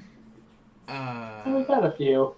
Okay, so if there's anybody who has any questions for us at the end of our stream, we always like to reach out to our community and see if anybody has any questions.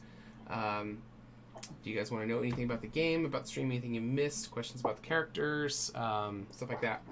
So while we're waiting for that, we have our merch store that's up. So you guys can click the link below to go check out that stuff. We got coffee mugs and t-shirts and stuff like that. We got ones that are HotA specific, ones for the season, and then individual characters. Let's see what else. Check out our Discord. We're trying to build that up. Everybody who watches us, we want to try to have a community where everybody can chit-chat about things going on. We have a PayPal up if you guys are willing to donate. We have a Patreon going as well. there's our little Adventure Sense popped up. So we are sponsored by Adventure Sense. They got a lot of great scented beads that really add another level to your tabletop gaming at home. They got lots of different scents. You can check them out. See what else. One word to describe today's session. Depressing. Okay. What's you, Connor? But I enjoyed it a lot. I mean, it was a nice change of pace from everything being very. I mean, aside from the dragon fight, there hasn't been too much tension, and aside from really, it just seems to follow Kurtz from the meeting to Tamara, then to this. Okay. Just a right little ray of sunshine. So I'm the leader. That's a good question. Yeah, I enjoyed it a lot. Let's see, what would my one word be?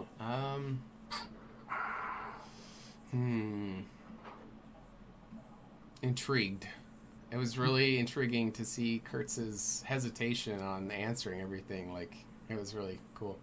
I was debating trying to kill Caldivar. But welcome back, Andrew. Yeah. I was considering offering to try and pick the lock manually.